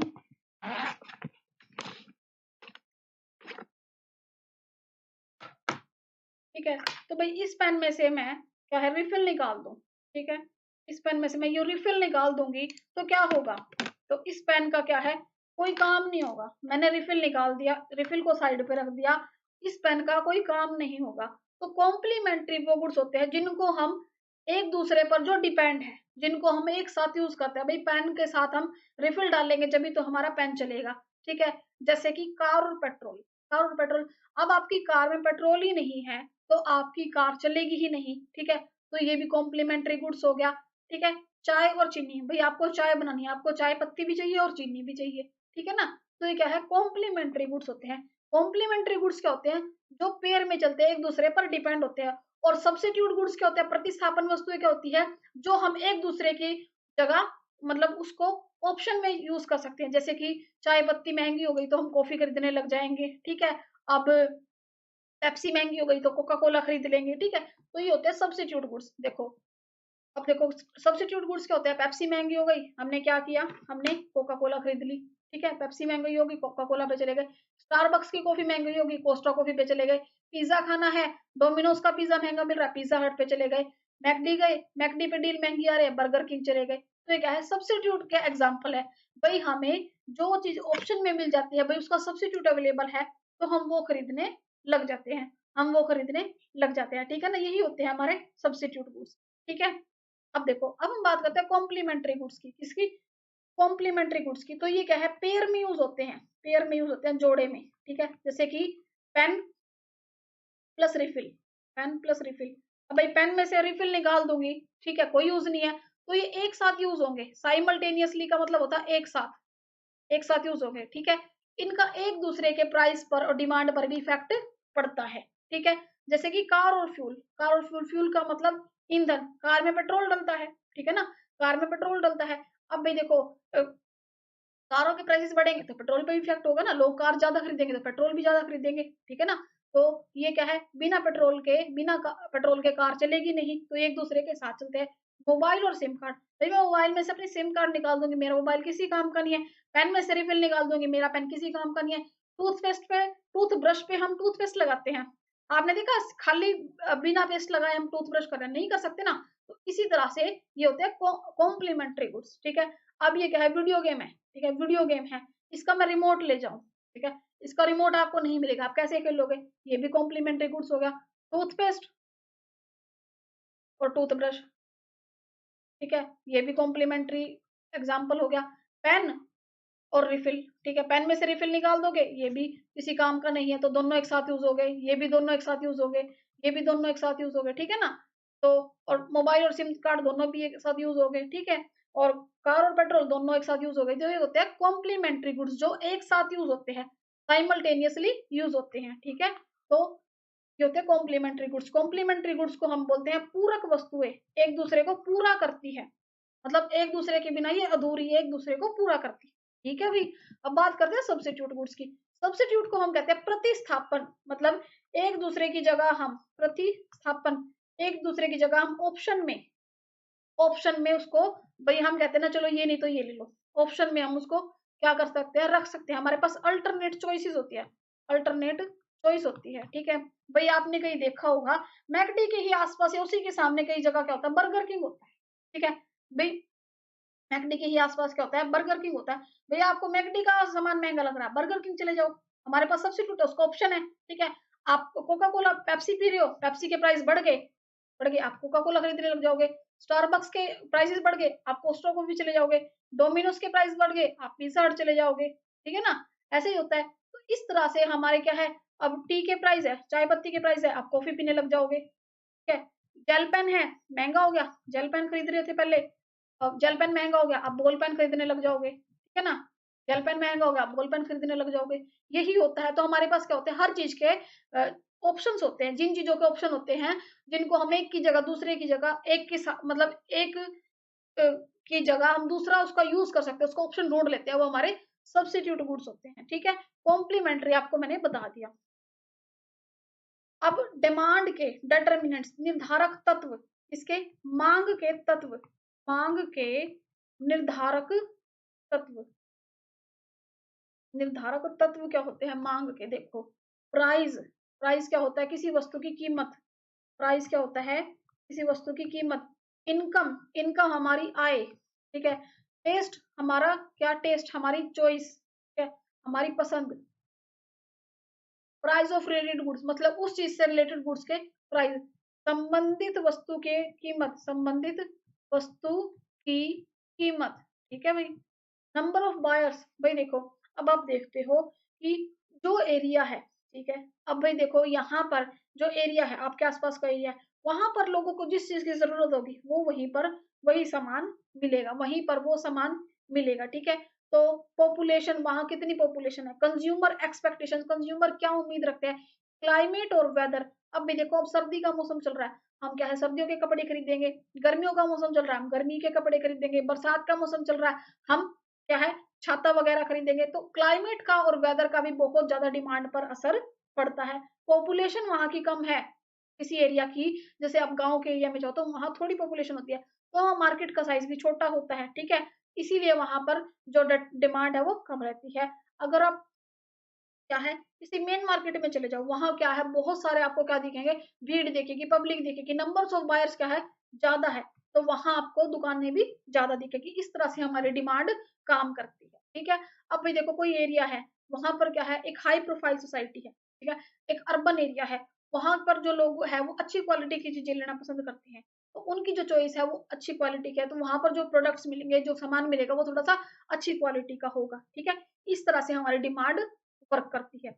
तो देखो हमें पता चल गया कौन से तत्व प्रभावित करते हैं मांग को, प्राइस ऑफ कमोडिटी, किसी वस्तु का प्राइस, कंज्यूमर की कितनी इनकम है। भाई देखो उसकी इनकम बढ़ गई तो वो क्या करेगा, सामान ज्यादा खरीदेगा, उसकी इनकम बढ़ेगी तो, ठीक है। अब भाई मैं ये ट्रायंगल बना रही हूँ, ट्रायंगल नहीं है ये, ठीक है। मैथ की लैंग्वेज में इसको ट्रायंगल कहते हैं, इकोनॉमिक्स की लैंग्वेज में इसको डेल्टा कहते हैं, डेल्टा। इकोनॉमिक्स की लैंग्वेज में इसको डेल्टा कहते हैं। डेल्टा शो करता है चेंज, डेल्टा का मतलब होता है चेंज, बदलाव, ठीक है। डेल्टा का मतलब होता है चेंज। मैथ की लैंग्वेज में इसको ट्रायंगल कहते हैं, लेकिन इकोनॉमिक्स में आगे हम और चैप्टर्स करेंगे मैक्रो के, मैक्रो में ये बहुत यूज होता है डेल्टा। डेल्टा को हम कहते हैं चेंज, चेंज का मतलब होता है बदलाव। मतलब कि देखो, अब वाई का मतलब होता है हम इकोनॉमिक्स में वाई से अपनी इनकम का शो करते हैं। अब कंज्यूमर की इनकम क्या है, ये एरो ऊपर जा रहा है तो इनकम क्या हुई, बढ़ गई। अगर एरो नीचे आ रहा हो तो इनकम कम हो गई, ठीक है। बेसिक से स्टेप्स है, कोई भी समझ सकता है। तो यहाँ पर मैंने क्या लगाया, डेल्टा का साइन लगाया। वाई किसको शो करता है, हमारी इनकम को। साइन ऊपर जा रहा है मतलब कि इनकम बढ़ गई। अब कंज्यूमर की इनकम बढ़ गई तो वो क्या है, क्वांटिटी भी ज्यादा खरीदेगा, सामान भी ज्यादा खरीदेगा। भैया आपके पास ज्यादा पैसे आओगे तो आप ज्यादा शॉपिंग करोगे, ठीक है ना। कंज्यूमर टेस्ट एंड प्रेफरेंस, जो उसकी टेस्ट होगी, प्रेफरेंस होगी, वही सामान वो खरीदेगा। किसी वस्तु का, संबंधित वस्तु का क्या प्राइस है उसका भी प्रभाव पड़ता है, ठीक है। हम देखते हैं कि शैम्पू के, मान लो आप कोई और शैम्पू यूज कर रहे हो, आप लोरियल का शैम्पू यूज कर रहे हो, ठीक है। आपको लगा कि लोरियल के शैम्पू के प्राइस है वो बढ़ गया, उसी के जैसा मिलता जुलता ट्रेसमे का शैम्पू आता है, ठीक है, उसी से मिलता जुलता, ठीक है। आप फीचर्स देखोगे, बोतल की शेप देखोगे, शैम्पू का कलर देखोगे, उसकी फ्रेग्रेंस देखोगे, उसके इंग्रेडिएंट्स देखोगे, ऑलमोस्ट मिलते जुलते से होते हैं, ठीक है। तो आप क्या करोगे, जो उससे रिलेटेड गुड्स है उसी का ही ऑप्शन है, ठीक है, उसके प्राइस पर भी क्या प्रभाव पड़ता है, आप कई बार वो भी ले सकते हो। कंज्यूमर क्या एक्सपेक्ट करता है, उस साइज क्या है वहां की पॉपुलेशन का, उसकी इनकम क्या है, गवर्नमेंट की पॉलिसी क्या है, ये सभी फैक्टर्स क्या है, डिमांड को प्रभावित करते हैं, ठीक है। अब देखो हमें पता चल गया कि ये सभी कारक मांग को प्रभावित करते हैं। वस्तु की कीमत, उपभोक्ता की आय, उपभोक्ता की रुचि, संबंधित वस्तु की कीमत, उपभोक्ता क्या उपेक्षा करता है, वहां की जनसंख्या कितनी है, उपभोक्ता की आय का विवरण क्या है, सरकार की नीति क्या है, ये सभी क्या है, मांग को प्रभावित करने वाले तत्व है या कारक है, ठीक है। अब देखो भाई, अब हमें मांग का नियम बिल्कुल डिटेल में पढ़ेंगे कि मांग का नियम क्या कहता है। उसी पे ही मांग के नियम पर इसका जो ग्राफ है, इसका जो ग्राफ है, इसकी जो हमारी ग्राफ की संरचना है, उसका जो वक्र बोलते हैं हिंदी में, ग्राफ को हम हिंदी में वक्र कहते हैं, मांग वक्र कहते हैं। वो क्यों इस तरह से होता है, वो मांग के नियम से इस तरह से होता है। तो देखो, किसी वस्तु की मांग, मांग क्या होती है, हमारी डिमांड। किसी वस्तु की कीमत, कीमत मतलब प्राइस, और उस वस्तु की मात्रा, मात्रा मतलब क्वांटिटी, के बीच के, मतलब कि प्राइस और क्वांटिटी के बीच के संबंध को क्या करता है, शो करता है। मतलब कि क्या रिलेशन है, क्या रिलेशन है प्राइस का और क्वांटिटी का। भाई P stands for price, Q stands for quantity. Price का मतलब कीमत, ठीक है, और क्वांटिटी का मतलब मात्रा, क्वांटिटी का मतलब मात्रा, ठीक है। उनके बीच के क्या है, रिलेशन को शो करता है, ठीक है। तो यहाँ पर मांग का नियम कहता है अन्य चीजें समान होने पर। अब यहाँ पर अन्य चीजें कौन सी है भाई, अभी हमने ये सभी क्या पढ़े थे, ये सभी फैक्टर्स पढ़े थे, मांग को प्रभावित करने वाले ये सभी फैक्टर्स हमने डिटेल में पढ़े थे, ये सभी, ठीक है। मांग को सभी जो ये प्रभावित करने वाले जो तत्व है, इनको हमने क्या मान लिया, कांस्टेंट मान लिया, मतलब कि स्थिर मान लिया।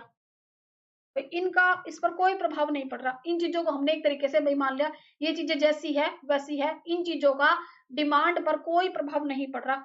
अन्य चीजें समान रहने पर, अन्य चीजें कौन सी थी, उसके फैक्टर्स ये वाले, ठीक है। अन्य चीजें समान रहने पर जैसे जैसे किसी वस्तु की कीमत बढ़ती है, कीमत का मतलब प्राइस बढ़ता है, उस वस्तु की मांग की मात्रा यानी कि जो उसकी क्वांटिटी है वो कम होती जाती है।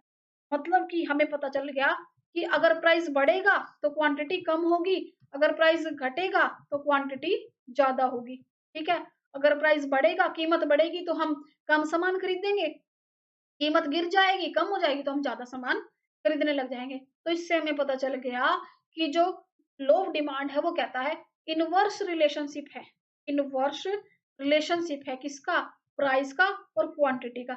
मतलब कि दोनों में विपरीत संबंध है, एक चीज घटेगी तो दूसरी बढ़ेगी, मतलब कि कीमत बढ़ेगी तो क्वांटिटी घटेगी, कीमत घटेगी तो क्वांटिटी बढ़ेगी, दोनों में नेगेटिव रिलेशन है, इनवर्स रिलेशन है, ठीक है भाई। तो यहाँ पर क्या कहता है लॉ ऑफ डिमांड, कहता है कि इनवर्स रिलेशनशिप है, इनवर्स रिलेशनशिप है, यानी कि विपरीत संबंध है।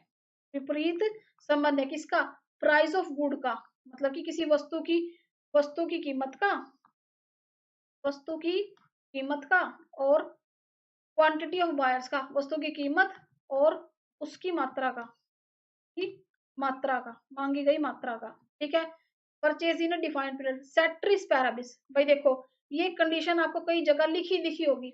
सेट्रिस पैराबिस का मतलब होता है अन्य बातें समान रहने पर, अन्य बातें समान रहने पर, अदर थिंग्स बीइंग इक्वल, समान रहने पर।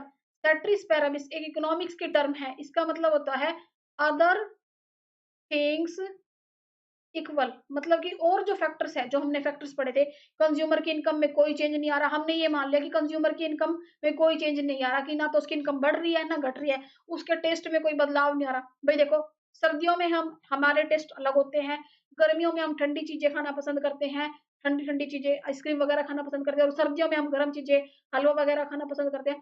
तो यहाँ पर हमने उसके टेस्ट वगैरह को, उसकी प्रेफरेंस को, उसकी इनकम को और चीजों को क्या है कांस्टेंट मान लिया, हमने उन चीजों को तरफ ध्यान ही नहीं दिया। तो सेट्रिस पैराबिस एक टर्म आती है, कई जगह ये आपको लिखी दिखी होगी, तो इसको ध्यान में रखना। सेट्रिस पैराबिस का मतलब होता है अन्य बातें समान रहने पर, अदर थिंग्स इक्वल या कांस्टेंट, या कांस्टेंट। ठीक है भाई। तो सेट्रिस पैराबिस का मतलब होता है कि रिलेशन, लॉ ऑफ डिमांड कहता है कि यहाँ पर वस्तु की कीमत में और उसकी मांगी गई मात्रा में क्या है? विपरीत संबंध है। वस्तु की कीमत में और उसकी मांगी गई मात्रा में क्या है? विपरीत संबंध मांग का नियम दर्शाता है। ठीक है। किसी वस्तु की कीमत और उसकी मांगी गई मात्रा के बीच क्या विपरीत संबंध है? जिसे खरीदार निश्चित समय अवधि में खरीदना चाहता है, बाकी सब समान होना, यानी कि अन्य बातें समान है, सेट्रिस पैराबिस है। ठीक है। तो देखो, लॉ ऑफ डिमांड क्या कहता है? When price goes up, price बढ़ेगा, quantity demand goes down, quantity कम हो जाएगी। व्हेन प्राइस गोज डाउन, अब प्राइस नीचे चला गया, क्वांटिटी बढ़ जाएगी। ठीक है। तो ये क्या है? इनवर्स रिलेशन दिखाता है, इनवर्स रिलेशन दिखाता है लॉ ऑफ डिमांड। ठीक है भाई। तो the relationship between price and quantity is inverse, यानी कि विपरीत संबंध दिखाता है। प्राइस बढ़ेगा तो क्वांटिटी कम होगी, प्राइस घटेगा तो क्वांटिटी ज्यादा होगी। ठीक है।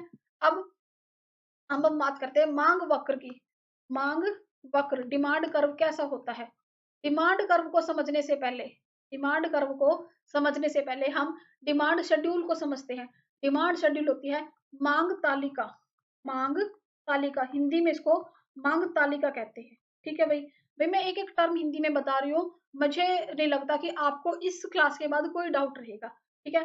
प्राइस देखो भैया, ठीक है, मान लो ये हम किसी की चीज के प्राइस ले रहे हैं, मान लो ये आइसक्रीम की टेबल है, आइसक्रीम के प्राइस की बात करते हैं।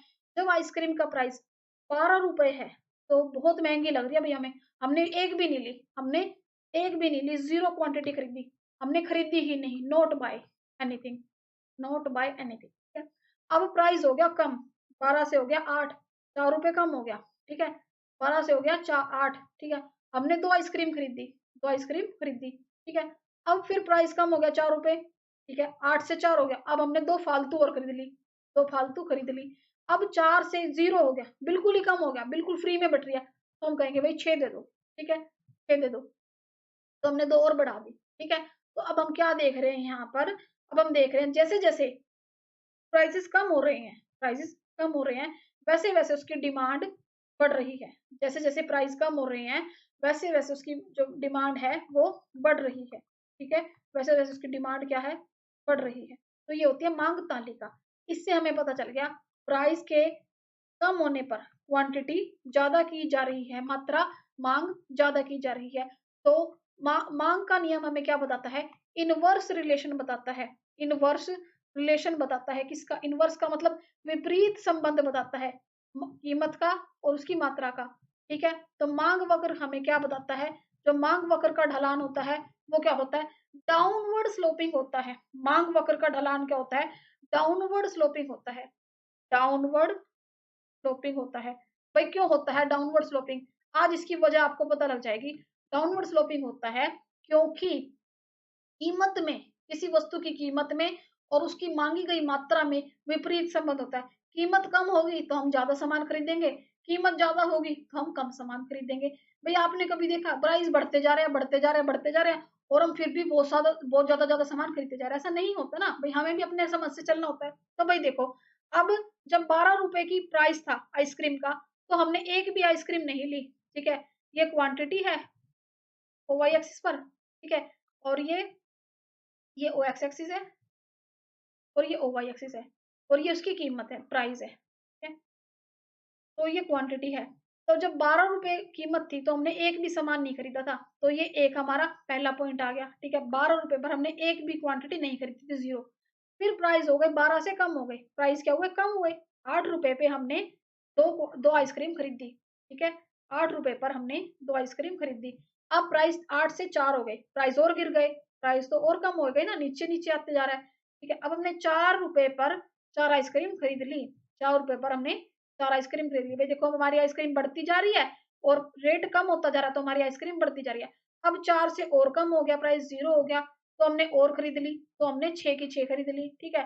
तो हमारी 6 मतलब कि 1 रुपए जब बिल्कुल कीमत 0 रुपए होगी, तो हमने 6 आइसक्रीम खरीद ली। तो हम देख रहे हैं, जैसे-जैसे प्राइस कम होता जा रहा है, हमारी आइसक्रीम की मात्रा बढ़ती जा रही है, मतलब कि दोनों में इनवर्स रिलेशन है, विपरीत संबंध है, ठीक है? तो देखो, एक पॉइंट ये बन गया, एक पॉइंट ये बन गया, एक पॉइंट ये बन गया। जब हम इन चारों पॉइंट्स को जॉइन करेंगे, तो हमारा इस तरह से डिमांड कर्व आएगा। भाई देखो, ये मैंने नीचे की ओर खींचा है, ये कर्व, ये जो हमारी लाइन है, ये नीचे की ओर जा रही है, डाउनवर्ड जा रही है, ठीक है? डाउनवर्ड स्लोपिंग होती है, नीचे की ओर जाती हुई, नीचे की ओर जाती हुई। क्यों गई है नीचे की ओर? इसकी वजह क्या है? भाई जैसे-जैसे कीमत कम होती गई, हमने ज़्यादा सामान खरीदा गया। तो इसीलिए जो हमारा डिमांड कर्व होता है, वो डाउनवर्ड स्लोपिंग होता है। क्यों? क्योंकि कीमत में और माँग की मात्रा में इनवर्स रिलेशन होता है। इसीलिए हमारा जो डिमांड कर्व होता है, वो डाउनवर्ड स्लोपिंग होता है। ठीक है? अब हम बात करते हैं डिराइव्ड डिमांड की, ठीक है? डिराइव्ड डिमांड क्या होती है? भाई देखो, जो किसी चीज़ से डिराइव होती है, बिल्कुल सिंपल टर्म में समझेंगे, बिल्कुल ईज़ी लैंग्वेज में, ताकि आपके दिमाग में कोई क्या भारी भरकम शब्द ना आए और आपके दिमाग पे बोझ ना पड़े, ठीक है? तो डिराइव्ड डिमांड को हिंदी में हम बोलते हैं व्युत्पन्न माँग, ठीक है? डिराइव्ड डिमांड को हम हिंदी में बोलते हैं व्युत्पन्न माँग, मतलब कि माँग उन अतिरिक्त कारकों, अतिरिक्त का मतलब होता है एडिशनल, अलग से, एडिशनल कारकों से प्रभावित हो सकती है, जो विशेष वस्तुओं के लिए प्रक्रिया को पूरा करने के लिए आवश्यक है। भाई देखो, अब आप देखते हो, ठीक है? अब आप देखते हो कि शहरों से बाहर क्या है, नई-नई कॉलोनीज़ बनती है, ठीक है? शहरों के बीच में या साइडों पे क्या है, नई-नई कॉलोनी डेवलप होती है, सेक्टर बनते हैं। आपने देखा होगा एलटीको है, अंसल सिटी है, ये है, वो है, सन सिटी है, ओमेक्स सिटी है। तो ये क्या करते हैं, अलग-अलग क्या है प्रोजेक्ट्स लगा के क्या नई-नई सेक्टर्स बना देते हैं, कॉलोनी बना देते हैं। वहाँ पर लोग क्या है प्लॉट्स खरीदते हैं और फिर वो क्या करते हैं, प्लॉट खरीद कर वो वहाँ पर कंस्ट्रक्शन का काम करते हैं। कंस्ट्रक्शन क्या होता है, अपना घर बनाना शुरू कर देते हैं, घर बनाने को शुरू कर देते हैं। अब भाई घर बनाने को अपनी हरियाणा की लैंग्वेज में गए तो चिनाई लगा दी, ठीक है? अब भाई घर बना रहे हैं, अब उनको सारा सामान चाहिए, घर बनाने के लिए हमें मिस्त्री चाहिए, मजदूर चाहिए, रॉ मटेरियल चाहिए। रॉ मटेरियल क्या होता है, कच्चा सामान। हमें ईंट चाहिए, हमें सीमेंट चाहिए, हमें बालू मिट्टी चाहिए, ठीक है? हमें घर बनाने के लिए सरिया चाहिए, दरवाजे लगवाने के लिए लकड़ी चाहिए, बहुत सारी हमें पैसे की ज़रूरत है, सामान की ज़रूरत है, लेबर की, कैपिटल की, रॉ मटेरियल की। बात करते हैं रॉ मटेरियल की। रॉ मटेरियल होता है कच्चा सामान, जैसे कि सीमेंट, ठीक है? मिट्टी, सॉइल, ठीक है? ईंट्स, ब्रिक्स, ठीक है? हमें और भी बहुत सारे सामान की ज़रूरत पड़ती है। अब भी देखो, अब वहाँ पर क्या है, बहुत सारे लोग कहीं कोई यहाँ पर घर बना रहा है, कोई यहाँ घर बना रहा है, कंस्ट्रक्शन का काम चल रहा है, ठीक है? डिमांड किसकी थी? घर बनाने की। घर बनाने की वजह से, कंस्ट्रक्शन की वजह से किसकी और डिमांड बढ़ी? तो उसकी वजह से एडिशनल फैक्टर्स हैं, जैसे कि सीमेंट की डिमांड बढ़ जाएगी, ईंटों की डिमांड बढ़ जाएगी, लेबर्स की डिमांड बढ़ जाएगी, मिट्टी की डिमांड बढ़ जाएगी, रेत मिट्टी की डिमांड बढ़ जाएगी, सरिया की डिमांड बढ़ जाएगी। तो इस वजह से डिराइव डिमांड वो होती है जो और कारकों से प्रभावित होती है वस्तुओं के उत्पादन की प्रक्रिया में। मतलब कि प्रक्रिया क्या है? घर बनाना। प्रोसेस क्या है? घर बनाने का काम शुरू किया था और डिमांड इन चीज़ों की उसकी वजह से शुरू हो गई। ठीक है? तो ये होती है हमारी डिराइव डिमांड। तो व्युत्पन्न मांग पूरी तरह से किसी विशिष्ट वस्तु या सेवा के लिए ग्राहक के लिए घटती और बढ़ती मांगों पर निर्भर करती है। मतलब कि जिस चीज़ की हमें जितनी ज़रूरत होगी, उस चीज़ की हम उतनी डिमांड करेंगे। ठीक है भई? तो देखो, derive demand of a commodity that arise because of demand of some other commodity. भई हमें क्या है, बनाना घर था, उसकी वजह से हमें और चीज़ों की भी डिमांड बढ़ गई। Demand for steel, bricks, cement, stones, goods for construction of house. अभी देखो, घर बनाने के लिए हमें स्टील भी चाहिए, ईंटें भी चाहिए, सीमेंट भी चाहिए। स्टोन्स का मतलब पत्थर, यानी कि जो फर्श पे हम पत्थर लगाते हैं, ठीक है, मार्बल लगाते हैं, जो भी हमें यूज करना है, लकड़ी लगाते हैं, उसके लिए हमें घर बनाने के लिए ये सभी सामान चाहिए। तो ये सभी फैक्टर्स क्या है, डिराइव्ड डिमांड है। ये सभी क्या है, डिराइव्ड डिमांड है, व्युत्पन्न मांग है, व्युत्पन्न मांग है। ठीक है, अब हम बात करें भाई, अब हमें भूख लगी है, अब हमें भूख लगी है, हम मार्केट गए, हमने चावल खरीदे, मार्केट गए चावल खरीदे, डायरेक्ट डिमांड है। ठीक है, मार्केट गए चावल खरीदे, घर लाए चावल बनाए, डायरेक्ट डिमांड है। ठीक है, ये होती है डिराइव डिमांड, जो किसी वस्तु की वजह से हमारी डिमांड निकल कर आई। और डायरेक्ट डायरेक्ट डिमांड होती है डिजायर ऑफ गुड्स और सर्विसेज इट्स ओन सेक, मतलब कि अपनी इच्छा को पूरा करने के लिए। जैसे डिमांड फॉर फूड, अब हमें फूड की जरूरत है, ठीक है, हम क्या लाए, गेहूं लाए, आटा, मतलब कि गेहूं लाए, गेहूं को पिसवाया, आटा लाए, रोटी बनाई, खा ली। चावल का मन किया, चावल बना लिए, तो ये क्या है, डायरेक्ट डिमांड है। कपड़े खरीदने हैं, हमारी जरूरत है, मार्केट गए, अपने अकॉर्डिंग कपड़े खरीदे, डायरेक्ट डिमांड है। ठीक है, अब अब देखो, अब क्या है, स्टील की बहुत डिमांड होती है। अब स्टील के क्या बनते हैं, बिल्डिंग्स में यूज होता है, घरों में आजकल जो जो दरवाजे वगैरह, गेट्स वगैरह लगते हैं, स्टील के बनते हैं, जो ग्रिल्स वगैरह लगती है वो स्टील की बनती है, स्टील के और भी बर्तन बनते हैं, और भी बहुत सारा स्टील का यूज है। तो स्टील की डिराइव्ड क्यों डिमांड हो रही है, क्यों मांग बढ़ती जा रही है, क्योंकि यहाँ से और भी जो चीजें हैं वो निकल के आती है। कॉटन है, ठीक है, कपड़े बनाने के लिए कॉटन का यूज होता है। ठीक है, तो इस तरह से डिराइव्ड डिमांड जो इन्फ्लुएंस करती है और फाइनल गुड्स को बनाने के लिए। ठीक है, तो देखो, जो डायरेक्ट डिमांड होती है, इसका मतलब है किसी वस्तु या सेवा की इच्छा से है, मतलब कि जो हमारे डायरेक्ट डिजायर है, लोग इसकी उपयोगिता से संतुष्टि करना चाहते हैं। जैसे कि अब हमारी भोजन की मांग है, कपड़ों की मांग है, ठीक है, हमें जो भी खाना है पीना, हम गए मार्केट, ले आए, खा लिया, बना लिया। ठीक है, ये होती है हमारी डायरेक्ट डिमांड, ये होती है हमारी डायरेक्ट डिमांड, डायरेक्ट डिमांड। ठीक है, अब देखो भाई, घर बनाना काम शुरू किया, मिस्त्री लगाए, ठीक है, अब इनडायरेक्ट डिमांड क्या है, वही हमारी डिराइव डिमांड। ठीक है, तो डिराइव डिमांड क्या है, अब भाई देखो, कपास की मांग होगी, क्यों, क्योंकि कपड़ा तो कपास से ही बनेगा ना। ठीक है, लेबर्स की डिमांड होगी, क्योंकि क्या है, लोगों को घर बनाना है, अब किसी ने फैक्ट्री लगानी है, अब वो लेबर से ही तो काम करवाएगा, खुद तो काम ही अकेला बंदा कितना काम कर लेगा, तो वो लेबर्स की डिमांड करेगा। किस लिए कर रहा है, क्योंकि उसको वो चीजें बना रही है। ठीक है, तो जो ये हमारी जो डिराइव डिमांड होती है, यानी कि इसको हम इनडायरेक्ट डिमांड भी कहते हैं, किसी वस्तु या सेवा की मांग है, जो किसी वस्तु या चीज के उत्पादन के लिए, मतलब कि उसके प्रोडक्शन के लिए हमें इनपुट के रूप में हम इसको यूज करते हैं। तो इसको हम व्युत्पन्न मांग कहते हैं, जो हमें उस चीज को बनाने में हेल्प करता है। अब भाई देखो, हमें घर बनाना है, हमें हाउस बनाना है, हमें क्या चाहिए, लेबर चाहिए, ठीक है, हमें क्या चाहिए, और रॉ मटेरियल चाहिए। रॉ मटेरियल मैंने आपको बता दिया, सीमेंट है, मिट्टी है, ईंटें हैं, ग्रिल्स है, लोहा है, स्टील है, ये सभी हमें हेल्प करेंगे। तो जब इन चीजों की डिमांड होगी, रॉ मटेरियल की डिमांड होगी, ये होगी डिराइव्ड डिमांड। ठीक है, डायरेक्ट डिमांड मैंने आपको बताई थी। और फिर आते हैं कुछ ऐसे गुड्स जो बहुत ही लो क्वालिटी के होते हैं, उनको हम कहते हैं गिफन गुड्स। ठीक है, तो भैया गिफन गुड्स का कंसेप्ट कहाँ से आया, एक पर्सन थे, एल्फ्रेड गिफन, ठीक है, उन्होंने इस कंसेप्ट को दिया था, कि उनके नाम से ही गिफन गुड्स पड़ा, नाम इसका। ठीक है, इसको हम गिफन पैराडॉक्स भी कहते हैं, इसको हम गिफन पैराडॉक्स भी कहते हैं। ठीक है भाई, पैराडॉक्स भी कहते हैं। गिफन एक व्यक्ति थे, उनके नाम पर इसका नाम पड़ा। तो ये क्या होते हैं, लो क्वालिटी की, यानी कि गैर लग्जरी उत्पाद, मतलब कि बहुत लो क्वालिटी के गुड्स होते हैं, लो क्वालिटी के गुड्स होते हैं, जो इतने, मतलब कि जब इनकम, कंज्यूमर की इनकम, इतनी इनकम कम है कि वो अच्छी चीजें नहीं खरीद सकता। नॉन लग्जरी प्रोडक्ट, मतलब कि बहुत लो क्वालिटी की गुड्स होते हैं ये, defy standard economic and consumer demand theory, मतलब कि ये क्या होता है, यहाँ पर जो हमारा डिमांड का जो नियम है, अभी हमने लो ऑफ डिमांड पढ़ा था, लो ऑफ डिमांड में हमने क्या पढ़ा था, कि प्राइस कम होने पर हम क्वांटिटी ज्यादा खरीदेंगे। ठीक है, यहाँ पर गिफन गुड्स के केस में लो ऑफ डिमांड क्या हो जाता है, वायलेट हो जाता है, वायलेट हो जाता है, लो ऑफ डिमांड खत्म हो जाता है। क्यों, क्योंकि यहाँ पर क्या है, कंज्यूमर की इनकम इतनी कम होती है कि उसका ऐसा माइंड सेट हो जाता है, उसकी ऐसी मानसिकता हो जाती है कि उसको लगता है कि अगर अगर मैं ये चीज नहीं खरीदूंगा, अगर भविष्य में मेरी इनकम और कम हो गई, तो मैं इस चीज को खाने से भी तरस जाऊंगा। तो demand for Giffen good arise when price arise, जब प्राइस बढ़ते हैं, किसमें, गिफन गुड्स में, जब प्राइस बढ़ते हैं तो उसकी क्वांटिटी भी बढ़ती है। और जब प्राइस कम होते हैं तो उसकी क्वांटिटी भी कम होती है, ठीक है। तो इसका क्या रिजल्ट निकल के आता है, जो इसका डिमांड कर्व होगा वो अपवर्ड स्लोपिंग होगा, ठीक है। हमने लो ऑफ डिमांड में क्या पढ़ा था, ठीक है, हमने लो ऑफ डिमांड में पढ़ा था कि जो डिमांड कर्व है वो डाउनवर्ड स्लोपिंग था, इस तरह से नीचे की ओर जाता हुआ था। लेकिन गिफन गुड्स के केस में कि जो मांग का नियम है वो खंडित हो जाता है, वॉयलेट हो जाता है, और इसमें जो मांग का नियम है वो अपवर्ड हो जाता है। गिफन गुड्स के केस में जो डिमांड कर्व है वो अपवर्ड हो जाएगा। देखो भाई, गिफन गुड्स में मांग का नियम क्या है, अब प्राइस बढ़ गया है, ठीक है, अब वो क्वांटिटी ज्यादा खरीद रहा है, ठीक है। तो लो ऑफ गिफन गुड्स के केस में डिमांड कर्व क्या होता है, अपवर्ड होता है गिफन गुड्स के केस में, ठीक है।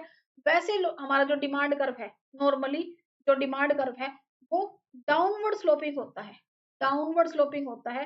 क्यों डाउनवर्ड स्लोपिंग क्यों होता है, क्योंकि प्राइस के बढ़ने पर, प्राइस के बढ़ने पर हम क्वांटिटी कम खरीदते, और यहाँ प्राइस के बढ़ने पर हमने क्वांटिटी भी ज्यादा खरीदी, इसीलिए यहाँ पर डिमांड कर्व अपवर्ड स्लोपिंग है। और लो ऑफ डिमांड में लो ऑफ डिमांड में डाउनवर्ड स्लोपिंग है, क्योंकि प्राइस के बढ़ने पर हमने क्वांटिटी कम खरीदी। तो गिफन गुड्स क्या होते हैं, नॉन लग्जरी गुड्स होते हैं जिनकी कंजम्पशन इंक्रीज होती है, प्राइस के राइज होने पर, और वाइस वर्सा।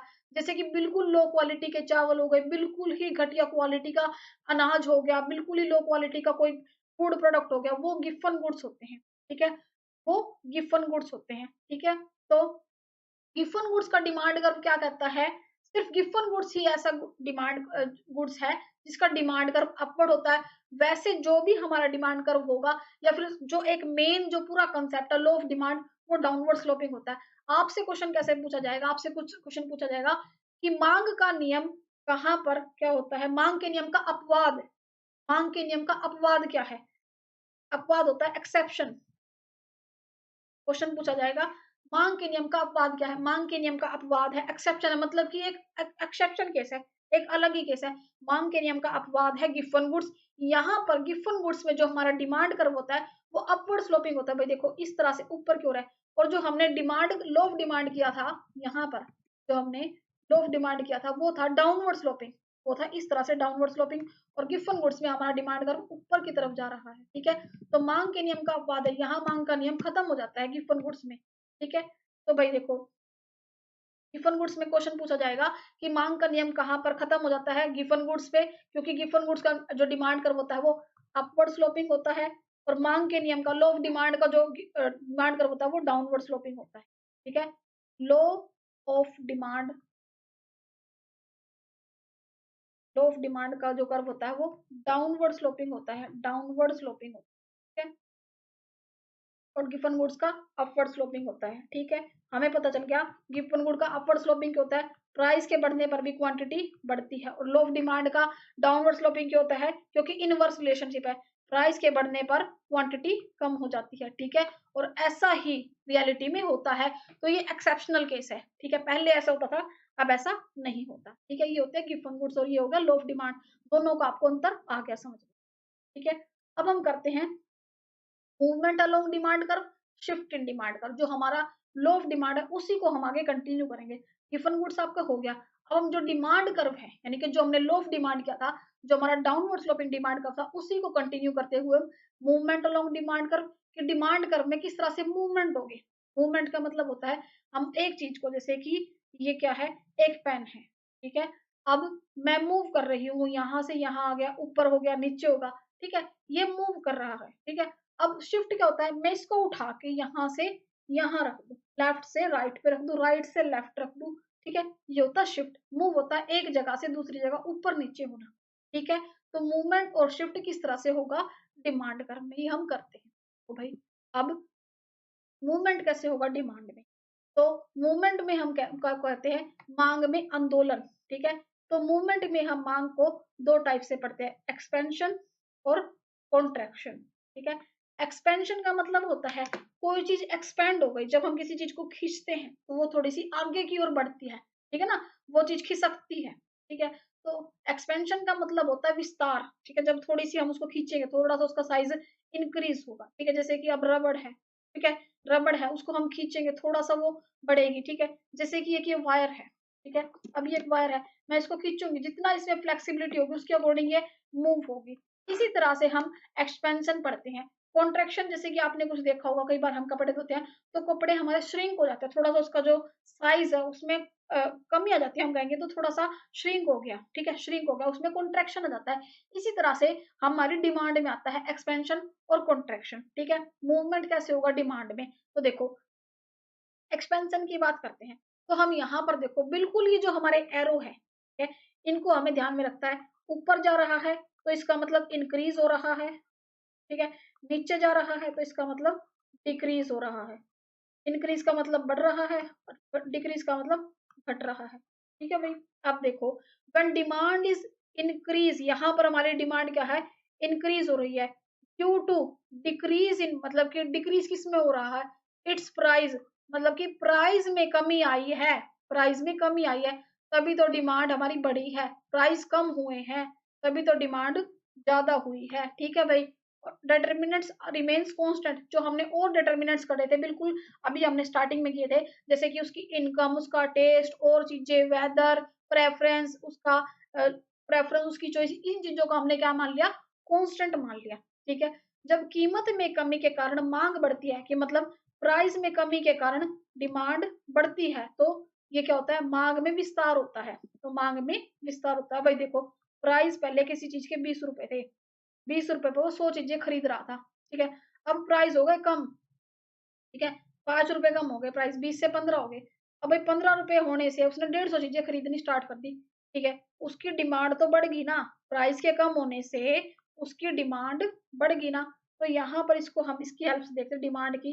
20 रुपए पर वो 100 चीजें खरीद रहा था, 20 रुपए पर वो 100 चीजें खरीद रहा था। अब देखो, अब 15 रुपए हो गए, 20 से 15 आ गया, प्राइस कम हो गया ना। अब उसने चीजें बढ़ा दी, ठीक है। अब 15 रुपए पर वो ज्यादा खरीदेगा, 150 सामान खरीद लेगा। तो उसका जो कर्व है, जो डिमांड कर्व है उसका किस तरह से बनेगा, वो एक्सपेंड हो जाएगा, ठीक है। यहाँ से वो यहाँ आ गया, ठीक है। तो डिमांड कर्व हमारा इस तरह से एक्सपेंड हो जाएगा। इसको हम कहते हैं एक्सपेंशन इन डिमांड, मांग में विस्तार, मांग में विस्तार। किस तरीके से आया, यहाँ पर और चीजों में कोई बदलाव नहीं आया, कीमत में परिवर्तन आया, कीमत कम हो गई, कीमत कम हो गई तो ज्यादा सामान खरीदेंगे, ठीक है, फालतू ले आएंगे। It is called downward movement along with demand curve, इसको हम कहते हैं डाउनवर्ड मूवमेंट। डाउनवर्ड मतलब कि नीचे की ओर जाता हुआ डिमांड कर्व, ठीक है, अलोंग विद डिमांड कर्व, ठीक है। इसको हम कहेंगे मांग में विस्तार, बिल्कुल हमारे लो ऑफ डिमांड की तरह, ठीक है, लो ऑफ डिमांड की तरह है, मांग के नियम की तरह है। अब हम पढ़ते हैं कॉन्ट्रैक्शन इन डिमांड, मांग में संकुचन, मांग में संकुचन। संकुचन क्या होता है, कोई चीज भाई सिकुड़ गई, कोई चीज हम सिकुड़ गई। अब जैसे ये वायर है, ठीक है, अब हम इस वायर की बात करें, क्या आपको ये वायर दिख रही होगी, अब इसको मैं इस तरह से क्या कर दूं, श्रिंक कर दूं, ठीक है, इसको मैं ऐसे संकुचित कर दूं, तो ये थोड़ी छोटी हो जाएगा, इसका जो वॉल्यूम है थोड़ा छोटा हो जाएगा। इसी तरह से कुछ कपड़े होते हैं, जैसे कि कॉटन का कपड़ा होगा, प्योर कॉटन, उसको हम धोते हैं, थोड़ा सा वो श्रिंक हो जाता है। तो जब किसी चीज की डिमांड डिक्रीज हो जाती है, डिमांड क्या है, डिक्रीज हो गई, कम हो गई, क्यों, क्योंकि इसके प्राइस क्या है, बढ़ गए, due to increase in price, क्या है, प्राइस क्या है, बढ़ गए। तो अदर डिटर्मिनेंट्स रिमेन कांस्टेंट, हमने यहाँ और फैक्टर्स को क्या है, कांस्टेंट मान लिया है। अब क्या है, पहले 20 रुपए पर वो 100 चीजें खरीद रहा था, ठीक है। मान लो मैंगो की बात करते हैं, ठीक है, 20 रुपए में 100 मैंगो ले रहा था। अब प्राइस क्या हो गया, बढ़ गया है, 25 हो गया, 5 रुपए बढ़ गया है, ठीक है। अब उसने कम कर दिए, ठीक है, अब उसने 70 मैंगो खरीदने शुरू कर दिए, प्राइस बढ़ गया और क्वांटिटी उसने कम कर दी, ठीक है। तो ये आ गया कॉन्ट्रैक्शन, आ गया, मांग में उसने कमी कर दी। तो देखो, पहले वो 20 रुपए पर 100 मैंगो खरीद रहा था, 20 रुपए पर, अब क्या आ गया, प्राइस बढ़ गया, प्राइस बढ़ गया, तो उसने क्या किया, मांग कम कर दी। पहले वो यहाँ था, पीछे की साइड आ गया, पीछे आ गया ना, 70 रुपए, 70 सामान खरीदना स्टार्ट कर दिया, 70 मैंगो लेना वो, ठीक है। तो उसको जो डिमांड कर्व है थोड़ा सा इस साइड हो गया, कॉन्ट्रैक्शन में आ गया, संकुचित हो गया, सिकुड़ गया, ठीक है ना। यहाँ देखो, यहाँ पर थोड़ा सा बढ़ रहा था, ऊपर की साइड था, ठीक है। अब यहाँ पर संकुचित हो गया, इसको हम कहेंगे कॉन्ट्रैक्शन इन डिमांड, ठीक है। तो कब होगा, डिमांड कब कम क्यों हुई है, प्राइस में कमी की वजह से, प्राइस में कमी की वजह से डिमांड, क्योंकि प्राइस क्या है, बढ़ गया, प्राइस क्या है, बढ़ गया। तो इसको हम कहेंगे upward movement along with demand curve, यानी कि ऊपर की ओर जाता हुआ मांग वक्र, ऊपर की ओर जाता हुआ मांग वक्र, क्योंकि मांग में संकुचन हुआ है प्राइस में वृद्धि की वजह से। ठीक है, ये होता है कॉन्ट्रैक्शन इन डिमांड। नेक्स्ट आता है शिफ्ट। शिफ्ट का मतलब होता है बदलाव, बदलाव। ठीक है, बदलाव किसमें? मांग वक्र में, मांग वक्र में बदलाव। ठीक है, इंक्रीज इन डिमांड, मांग में किस तरह से हम इंक्रीज करेंगे, किस तरह से हम इसमें डिक्रीज करेंगे। तो भाई देखो, हम मांग वक्र में डिक्रीज और इंक्रीज कैसे करेंगे? तो देखो, जब हम क्या करते हैं, हमारी इनकम, एक तो हमने देख लिया भाई, इनकम के कम या ज्यादा होने से हम अपनी जो चीजें हैं वो कम ज्यादा खरीद रहे हैं। अब यहाँ पर शिफ्ट किस वजह से आ रहा? अब यहाँ शिफ्ट किस वजह से आएगा डिमांड में?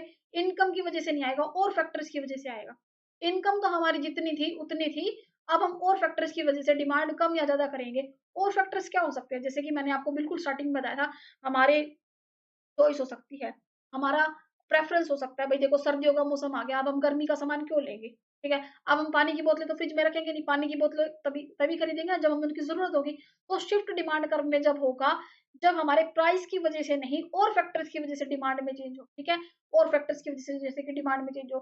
ठीक है, तो यहाँ पर कैसे शिफ्ट होगा? अब शिफ्ट क्या होता है, एक जगह से कोई चीज मैं उठाकर यहाँ से यहाँ रख दूं, लेफ्ट से राइट में रख दूं, तो होता है शिफ्ट। ठीक है, तो देखो, या इंक्रीज इन डिमांड, मांग में वृद्धि। यहाँ हम दो टाइप से पढ़ेंगे, इंक्रीज इन डिमांड और डिक्रीज इन डिमांड। मांग में वृद्धि और मांग में कमी।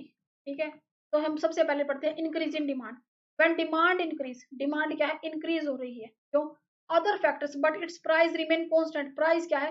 कांस्टेंट है। मैंने पी के ऊपर यहाँ पर ये बार लगा दिया, मतलब कि प्राइस में कोई चेंज नहीं आ रहा, no change, no change, price में कोई चेंज नहीं है। प्राइस की वजह से नहीं बढ़ी, और फैक्टर्स की वजह से बढ़ गई। मान लो भाई, ठीक है, अब मान लो सर्दियां शुरू हो गई, सभी लोग क्या है, स्वेटर खरीदना स्टार्ट कर देंगे। भाई हमारी जरूरत है, ठीक है, हमारी जरूरत है, चाहे प्राइस कुछ भी हो, अब खरीदनी तो पड़ेगी, ठंड में तो रह नहीं सकते। तो जब डिमांड और फैक्टर्स की वजह से चेंज आए, डिमांड चेंज हो रही है, बढ़ रही है, अदर फैक्टर्स की वजह से, और फैक्टर्स कुछ भी हो सकते हैं, कोई भी हो सकते हैं, जो मैंने आपको स्टार्टिंग में बताए थे, प्राइस में कोई चेंज नहीं आया। ठीक है, तो इसको हम कहेंगे फॉरवर्ड शिफ्ट। फॉरवर्ड का मतलब आगे की ओर जाता हुआ डिमांड का। ठीक है, अब देखो, प्राइस 60 रुपए था, यहाँ भी 60 रुपए है। पहले 60 रुपए में हम 500 चीजें खरीद रहे थे। 60 रुपए क्या है? प्राइस क्या है? फिक्स है। ठीक है, प्राइस क्या है? फिक्स है, कोई चेंज नहीं है, प्राइस हमारा ये आ गया। ठीक है, अब 60 रुपए में हम कितनी चीजें खरीद रहे हैं? पहले हम 500 ले रहे थे। ठीक है, एक एकदम से क्या आई, हमें क्या है, उस चीज का हमें बहुत ज्यादा जरूरत पड़ गई। अब हमने 500 से उसको 600 खरीद दिया, 500 से उसको 600 कर दिया, बढ़ा दिया। तो हमारा जो डिमांड कर्व पहले यहाँ था, यहाँ था, अब वो थोड़ा सा आगे चला जाएगा। क्यों? क्योंकि हमने उसकी ज्यादा क्वांटिटी खरीद ली, तो हमारा डिमांड कर्व क्या हो गया? फॉरवर्ड हो गया, आगे की ओर जा गया ना, आगे की ओर हो गया, तो हो गया forward demand curve, forward shift demand curve, यानी कि आगे की ओर जाता हुआ, आगे की ओर जाता हुआ डिमांड कर्व, मांग वक्र। ठीक है, तो ये होता है increase in demand. Increase in demand किस वजह से हो रहा? इनकम में कोई चेंज नहीं है, मतलब कि प्राइस में कोई चेंज नहीं है, no change in price. P के ऊपर मैंने बार लगा दिया, मतलब कि फिक्स है, प्राइस ना घट रहा है ना बढ़ रहा है। तो यहाँ पर देखो, प्राइस अनचेंज है, उसमें कोई चेंज नहीं है, लेकिन फिर भी क्या है, हमने क्वांटिटी ज्यादा खरीद ली, हमने क्वांटिटी ज्यादा खरीद ली। मान लो हमें उस चीज की ज्यादा जरूरत होगी, हमारी रिक्वायरमेंट बढ़ गई, हमें चीज वो ज्यादा टेस्टी लग रही होगी, ज्यादा हमें उस चीज की जरूरत है। ठीक है, तो ये होती है इंक्रीज इन डिमांड। अब हम बात करते हैं डिक्रीज इन डिमांड की। व्हेन डिमांड डिक्रीज, अब देखो डिमांड क्या हो रही है? कम हो रही है, क्यों? अदर फैक्टर्स की वजह से, but it's price remain constant, price यहाँ पर क्या है? कांस्टेंट है, प्राइस में कोई चेंज नहीं है, नो चेंज। ठीक है, कोई फिक्स, कोई चेंज नहीं है, नो चेंज इन प्राइस। ठीक है, प्राइस क्या है? कांस्टेंट है। तो डिमांड क्यों कम हुई है? अदर फैक्टर्स की वजह से। अदर फैक्टर्स, और फैक्टर्स क्या हो सकते हैं? हमारा प्राइस, हमारी क्या होती है, तो वो चीज कम पसंद आ रही है, हमें उस चीज की जरूरत कम है, हमारी क्या है, इनकम कम हो सकती है। प्राइस तो अब देखो भाई, अब यूं तो है नहीं हमारी इनकम बढ़ गई या कम हो गई, तो उसकी वजह से कंज्यूम, फैक्ट्री क्या है, दुकान वाले क्या है, प्राइस को घटा देके बढ़ा देंगे। उनको तो जो प्राइस सेट करना है तो करना है, तो ये अलग फैक्टर हो गया। तो हम डिमांड कम कर रहे हैं और फैक्टर्स की वजह से, और फैक्टर कुछ भी हो सकते हैं। भाई हमें उस चीज की कम जरूरत है, हमारे पास ऑलरेडी पड़ी है, ठीक है ना। अब प्राइस क्या है? 60 का 60 है। पहले हम 60 रुपए में 500 चीजें ले रहे थे, अब 60 रुपए में 400 चीजें ले रहे हैं।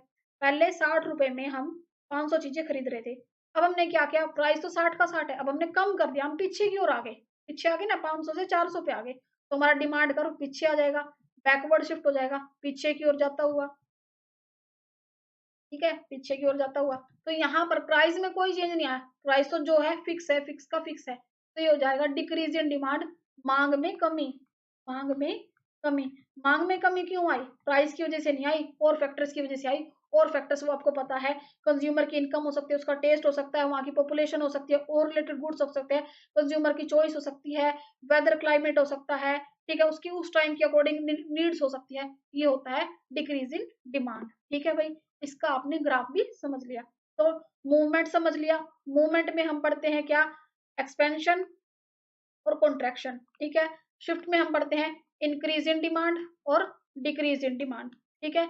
डिमांड कर्व इंक्रीज और डिक्रीज किसकी वजह से होता है, अदर फैक्टर्स की वजह से, अदर फैक्टर्स की वजह से होता है। प्राइस यहाँ पर कांस्टेंट रहता है, प्राइस में कोई चेंज नहीं आता। और एक्सपेंशन और कॉन्ट्रैक्शन किसकी वजह से होते हैं, प्राइस के बढ़ने या घटने की वजह से होते हैं, ठीक है। यहाँ पर और फैक्टर्स क्या है, सेट्रिस पैराबिस लगता है, मतलब और फैक्टर्स क्या है, कांस्टेंट है, ठीक है। ये होते हैं डिमांड में शिफ्ट और मूवमेंट, ठीक है। तो ये हमारा डिमांड एनालिसिस का पूरा टॉपिक आज की क्लास में हमने कंप्लीट कर लिया। आई होप आपको ये क्लास अच्छी लगी होगी, आप जरूर बताइएगा आपको ये क्लास कैसी लगी। नेक्स्ट क्लास में हम इससे रिलेटेड एमसीक्यू करेंगे, और भी जो हमारे अदर जो टॉपिक्स है उनको कंटिन्यू करेंगे। मिलते हैं नेक्स्ट क्लास में, थैंक यू सो मच।